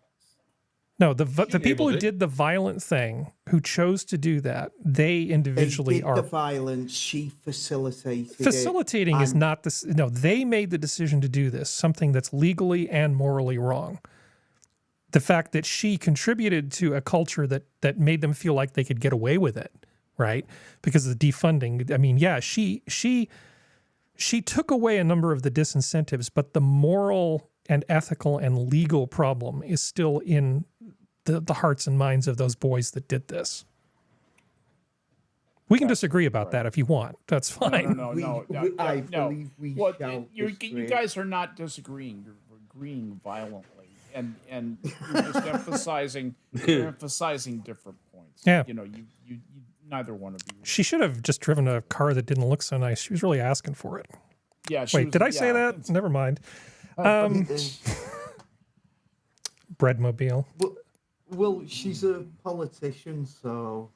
Yeah, I try just as a general rule. I mean, it's more a guideline than a rule. Okay. Just not to blame victims, even if I think it's funny. Yeah. I'll be honest, it did give me a semi when I heard about this. Yeah. Because it was like, oh, I got a half chub myself. Okay. Well, the next things are functional. Are you in fighting form? You ready to go? Sure. Because this is entertainment. The next two things, so I'm going to be leaning on you heavily. Paramount. Oh, is this that? Paramount DMCA claim against fan-made Star Trek project is a huge mistake. So, a bunch of fans wrote a piece of fiction collectively, or collaboratively, I guess, involving the battle from TNG at Wolf 359 with the Borg. Okay, yeah. It's like a 500-page long PDF. Not a movie. This isn't Axonar. This is a piece of fan fiction that these people wrote and handed out for free on the internet. Yeah. And those... Okay, I'm trying hard not to swear as much. Those assholes came down on them and essentially legally tried to throttle them to keep them from spreading their fan fiction thing around. Now, this is just an opinion piece in CBR. I mean, I agree that, I mean, as a business decision, I think this is really, really short-sighted because you're already having enough trouble in the entertainment industry with the writer's strike and all the problems with these movies not making the money they used to. Piss off some of your fans. Why not just take a huge dump on your most hardcore fans? Why not just do that? The only thing keeping Star Trek alive and still selling box set DVDs and merch and stuff are the people who do this stuff. Like, they are basically giving free advertising to something that a lot of people see as dead. Star Trek is kind of dead. The new stuff is trash. TOS, TNG, DS9, Voyager, Enterprise, whatever. Like, people are still buying that merch. And like you said, they're having problems because nobody gives a shit about the, like, very few people comparatively give a shit about the new stuff to make up that gap of why they're alienating fans. It makes, okay, legally, can they do this? Yes. Should they do it? No, you shouldn't. Fan art, fan fiction, even Disney stopped and said, wait, whoa. You want to go after cosplayers? I don't fucking think so. Yeah. Like, even they were smart enough to go, no, that's a really bad idea.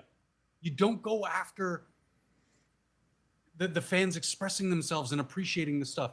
Some kid is eventually going to pick up this Battle of Wolf 359 thing and then be like, where is this? What is this set in? Where is this world? They will be turned on to Star Trek. And they will go, wow, awesome. I want to be a part of this now. And it, like I said, it's just free advertising, free exposure.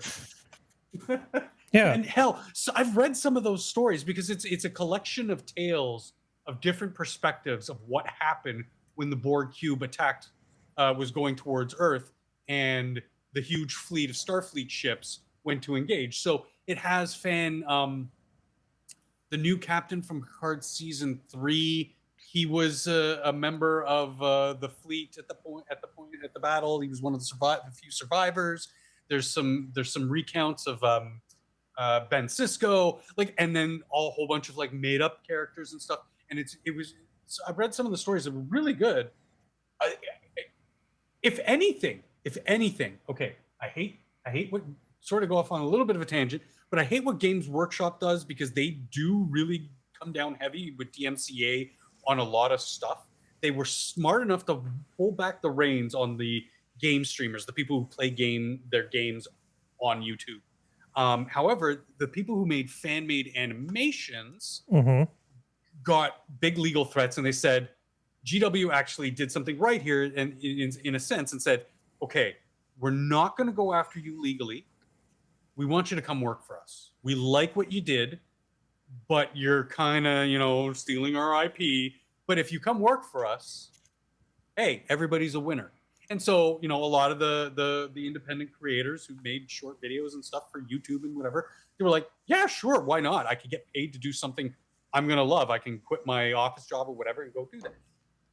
This is their similar moment in which they should be like embracing the people who wrote some of this stuff, and for the better stories, the better aspects and characters, they should approach some of these writers, because again, it's a 500-page manuscript from several dozen different people. Approach some of the better ones and be like, hey, we'd like to buy some of your ideas. We want to use some of your. Oh, I can assure you that's not the way their brain works. Yeah. No. I was just going to say, shame. That is not how they acquire. In fact, if anything, the reason for them coming down on them is to make sure that if they don't accidentally copy, this is all stuff that if they now make a movie preventative using any of this stuff that's in the book, they're essentially, it's like they've painted them into a corner. Exactly. Right. Stop using up all the ideas, because when you touch them, they're poison for us. Yeah, well, there's an similar situation happened in the gaming space. I don't know if you guys have heard of a game called Workers and Resources Soviet Republic. It's a city builder. It sounds like fun.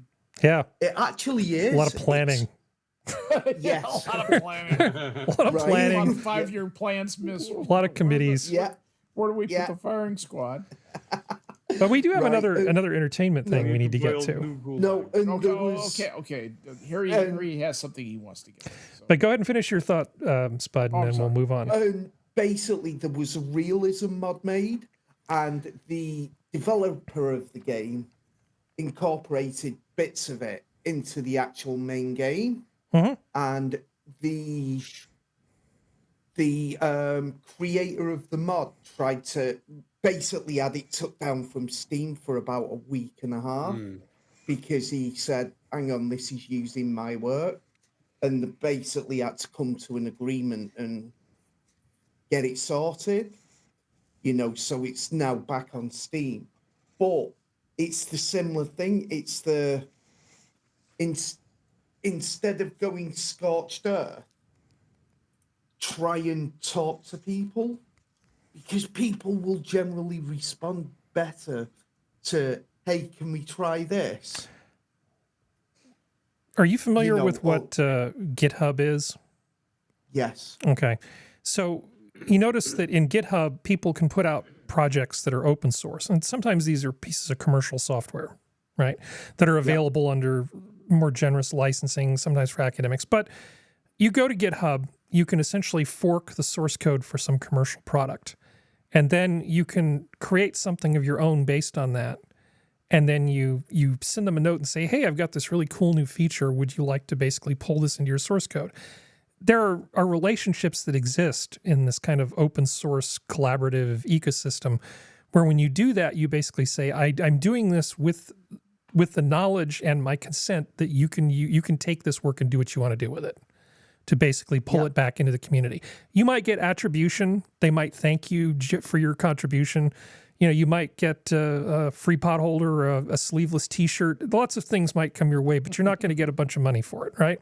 There are ways you could do this where you simply say, these are the rules. You create a fan fiction beyond, a certain size or whatever. You contact us, we'll give you a license in return. We can use these things that are in here of the story or not use them any damn way we want. There are ways that they can cover themselves legally in terms of the rights to something like this fan fiction thing. But instead of working with the community, to basically build the fan base and keep that fan base happy, they've decided to just do what American entertainment companies love to do, which is just use the law to stomp on people because they're just short-sighted and they don't see any upside to taking the risk. Yeah. That's their job. And I mean, I think I've told you some of the stuff that I've gone through after the show, and I can't talk about it on stream. But yeah, I know I've been on the receiving end of this kind of stuff before. So, yeah. And just before we move on, I don't know if you've noticed, that's John Delancey as a Borg. Yeah. That's from a very rare card from the trading card game, Q of Borg. Nice. It's interesting because it's like, you know, if you're a Star Trek fan, it's kind of cute because like he introduced Picard to the Borg to like get air quotes get him ready for the Borg, but kind of humble him a little bit. It's like, but like this is the only sort of like picture of him as a Borg himself, so it's really cool. Yeah. That's actually terrifying. A member of the queue was the Borg. Oh yeah.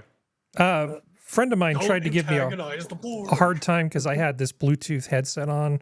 This is like 10 years ago, and it had like a flashing LED on it. And they said, "What are you, Harry of Borg?" I said, "No, I'm Loquacious of Borg."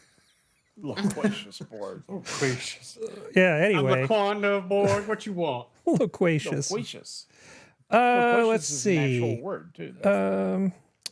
We do not need to spend a whole bunch of time talking about this. God. But you're aware of heel versus babyface, aka Az, going off on his rant about the pronouns in Starfield.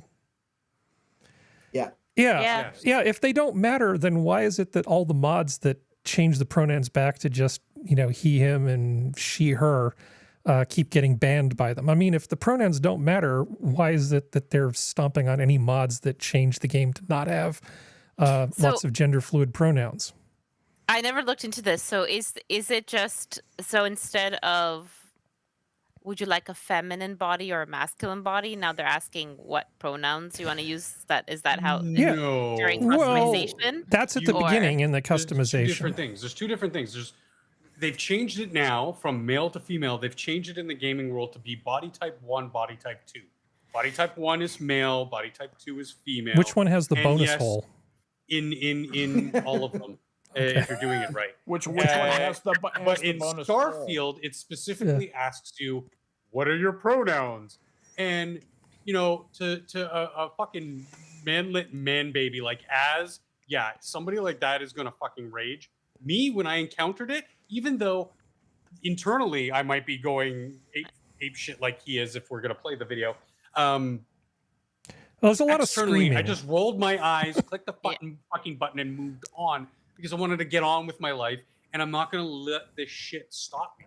Oh, well, I had to pick if they wanted to call me he or her. Like, I don't fucking care. Yeah. What's more annoying, though, is in the game itself, they keep referring to me as they. And that felt really lazy. Why am I even bothering? No, that's lazy. No. Exactly. Now I'm going to get on my fucking rage bucket and say, if they're going to take the fucking time to ask me what the fuck my character's pronouns are, then God damn it, call me he or her in the game. You lazy piles of dog shit. It's like pronouns don't matter because the game treats you the same way regardless. Well, okay, his general argument that he got dumped on by the internet, they came down on him hard, was it's the beginning of the game, I fire this thing up, and the first thing you do is I'm trying to get in the mood for my fantasy world is you start bringing modern gender politics into it. You know, essentially right at the beginning, just shocking me right out of my escapism. Just leave me the hell alone. That's basically what he says for about 2 minutes of screaming. I'll give you a sample of the screaming just so you know why I'm not playing the whole thing. So fucking boring. Yeah. Right. But this is his content. This is what he does. Yeah. This is his shtick. Yeah. Yeah. He plays the angry fat man on the internet, and you know, because I've seen him on painting streams with Sargon, and he's actually really chill. Yeah, I don't have a problem with the guy, but I mean, I also don't watch all his content either. No, but he's playing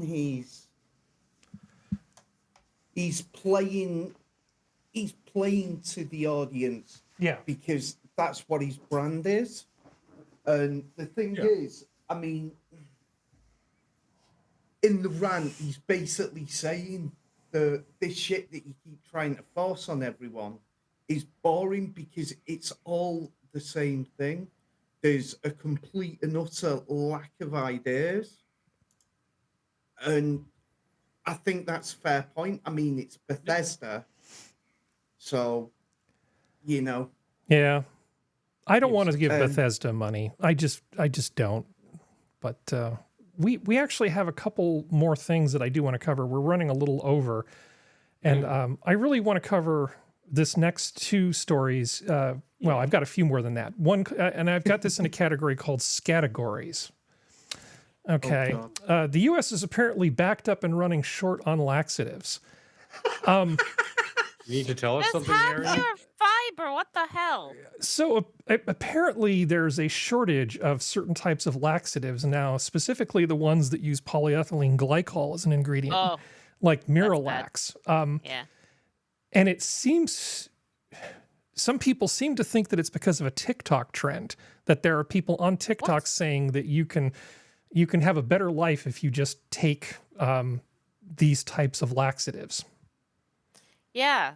Until your bowels start working on their own and you're going to be incontinent and not able to function at 20 years old. Well, it says right here, dumbass. Gut Talk has been a trending topic on the social media platform for quite some time, with influencers claiming to know the best way to reduce bloating, improve mood, and even clear acne by improving your gut health. While some of the provided suggestions are for better gut health are likely to be harmless at worst, such as drinking more water, other ideas may be actively harmful and can include an over-reliance on laxatives. This is so stupid. Yeah, and then they say chronic laxative use can worsen a person's constipation further to the point where they need higher and higher doses to pass their stool.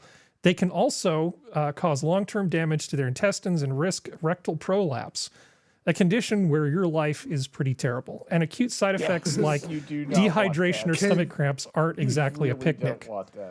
Harry, can I please explain what a rectal prolapse is for those who may not know it? No, you cannot do any such thing. Now, here's another thing which is in the same category and completely unrelated, or is it? No one was prepared for the diarrhea plane. Oh, yeah. On September 1st, a passenger on board a Delta Airlines flight from Atlanta to Barcelona experienced extreme diarrhea, forcing the aircraft to make a U-turn. The incident highlights the complexity of addressing a potentially wide variety of medical emergencies that occurred during a flight, as the flight attendants had no means to clean the mess, such as hazmat or PPE suits. It was really, really bad. So bad, in fact, that they had, there's a recording of it and they're saying, we got to come back. We've got a biohazard thing. And it's like, and the pilot said, there's diarrhea all through the plane. I saw a photo of this. Yeah, basically there's diarrhea all through the plane. Yeah. How did that happen? Well, apparently it was, according to this Popular Mechanics article, lots of things can go wrong when flying at 30,000 feet. An airplane malfunction is the least of your worries. Increasing amounts of turbulence due to climate change certainly isn't great. So this it's was climate change. Climate change made his tummy all oopsie, and then he pooped all over the plane. Yeah. Yeah, poor little guy. It looked like an explosion in a Hershey's factory. Yeah. Wow. I mean, everybody's been locked in an outhouse that's been rolled down a hill once or twice in their life. Am I right? Because that's basically what happened. But we're not going to dwell on this, because really, what can you say other than diarrhea plane? Yeah. Poor person. Well, the thing of it is, people saying that this was a biohazard. It was not a biohazard, probably, but it was just so sickening. Maybe you ate Mexican food, Skep. Did you think of that? It's so full of spices. Yeah, or Indian food, or food from another continent, because they all have spices. Maybe if he'd just eaten mashed potatoes, peas, and gravy-covered sausages, he wouldn't have had this problem. Just saying. Exactly. Sensible food. Shepherd's fucking pie. Well, let's move on to you had one job. Toyota shut down 14 factories due to insufficient disk space. Okay. Like, wait, like computer? Yeah. RLL controller just couldn't handle the load. Now, I have more questions than I have answers for this, so I apologize. The Ford. I don't care. Okay, Skep is going to know. Okay, Skep is going to know what this is probably due to, but you and I are not going to spend 20 minutes explaining this, okay? Let's both be on our best behavior. I will, okay. I promise. According to a press release from the car maker, the shutdown of these plants was a result of system maintenance that occurred a few days prior. During this maintenance, data that had accumulated in the database was deleted and organized. And an error occurred due to insufficient disk space, causing the system to stop. The company further wrote that the servers were running on the same system as its backup, causing the same issue there, so the company couldn't make a switch. Essentially, they were trying to clean up and migrate their database onto new servers that had additional storage. And during the reorganization of said data, somebody who wasn't very good at their job caused the system to basically run out of disk, and the database got completely screwed. Now, what most people don't know about Toyota is they are a very sophisticated company in terms of how they build cars and manage their supply chain. I mean, so sophisticated, in fact, that a lot of agile methods and things originated inside Toyota. I think Kanban and a few other things did. Anyway, if you read up about Deming and Stephen Covey and those types of things, which I know Skep knows about, there's a lot of talk about what Toyota did in terms of how they modernized after World War II with our help. But they have a supply chain that is extremely adaptable and fantastic. But when all the computers went down, all of their ability to basically get parts to these 14 factories stopped. And they don't maintain a lot of inventory. So they had 14 factories that could do absolutely nothing because there was just nothing there. Wow. Ha. How's your work in process inventory look? Yeah. And actually, I looked at the Ars Technica article that corresponds to this, and it has no additional information. And I looked at several articles, and all they're doing is just pulling bits and pieces from the same press release. So we really don't know, but we know. Yeah. Okay. If you know. Okay, we're going to skip this next one. Oh, God.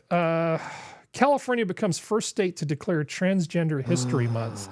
So moving forward, every August is going to be Transgender History Month. And I like this. So will it be illegal to call August? You have to call it Transgender History Month? I don't know. I think they're still working that out. There's a secret committee somewhere. The recognition of Transgender History Month is meant to create a culture led by research, education, and scholarly recognition of the contribution of transgender Californians. Meaning, we're going to give a lot of money to people who vote for us. That's what that translates to, according to the text of the resolution. According to the resolution, transgenderism existed in California since before European colonization. Right off. Yeah. Oh, hell yeah. So the Ohlone Indians... The Aztecs were big into that. The Ohlone Indians, totally trans. Totally trans. Yeah, according to the resolution, transgenderism existed in California since before European colonization. You know, nobody spends enough time talking about the trans Native Americans who lived in California. I feel like there's a gap here. We should really throw some funding at it. The resolution refers to the state as the historical epicenter of the trans liberation movement and says that the transgender history is being erased through recent culture wars in which they are being dehumanized and politicized. I mean, have transgender people ever had it easier than now? Because I feel like this narrative is counter to what we're all observing. I mean, have people ever been more tolerant? Buildings or stone. I mean, have we ever had a time when people have been more tolerant and more just sort of, I guess, accepting of people just living their lives the way they want to live them as long as they leave the kids alone? Yeah. I mean, I don't care. What? I know trans people, it's not a big deal. Nobody cares and nobody gave a shit until it became a new religion. But see, not caring is itself racist. Yeah. Yeah, sorry, but indifference Skep- is the best you're Skep- going to get out of me on a lot of topics, Skep. Skep, not being funny, you know, we have conversations and we've chatted about various things, but beyond that, I don't care what you get up to when you get to your bedroom. It just doesn't interest me. For all I care, you could have a fucking mariachi band in there. Mm-hmm. Well, how about a nice article? Sora, are you still with us? I'm here. Okay, do you know what a sphinx moth is? What? Oh, no. Sphinx moth. What do they look like? They look like this, and I can actually tell you that I have seen them up close. They look like tiny hummingbirds when they're flying around. It rained so much in California that these little tiny moths that essentially hover like hummingbirds are like every, and it has a proboscis. It eats nectar. Yes, it does. Yeah. Oh, look at it. It has a wingspan of almost 40. These bird-like creatures seem in abundance this year, so they've seen them all around different parts of the outside of California. I saw one at night outside my office. This is not in the woods. They're like all over the place. It's actually kind of amazing. I would love to have this around my friend. She would. I think her spirit would leave her body. They're actually very pretty and very graceful and just lovely little creatures. And I've never seen them in my entire life. This is the first time it's ever rained enough that places that are way too arid for them actually will support them, and they're just cropping up everywhere. Look at that lovely little thing. Yeah, I thought you'd like this. Hummingbird. I thought you'd like this. Yeah. This is very nice. Yeah. That is, and you can see the proboscis out, and it's nom nom nom nom. Yeah. Yeah. Oh, I like moths.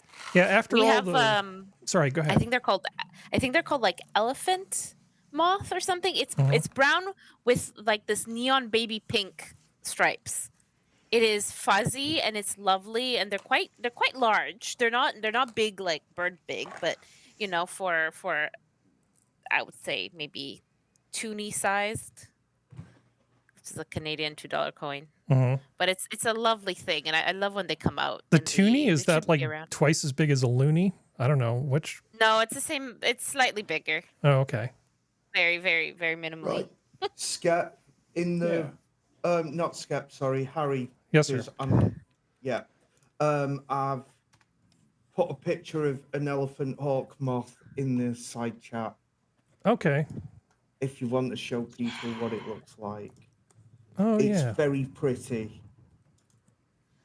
I like moths. They are pretty. I looked it up too. Yep.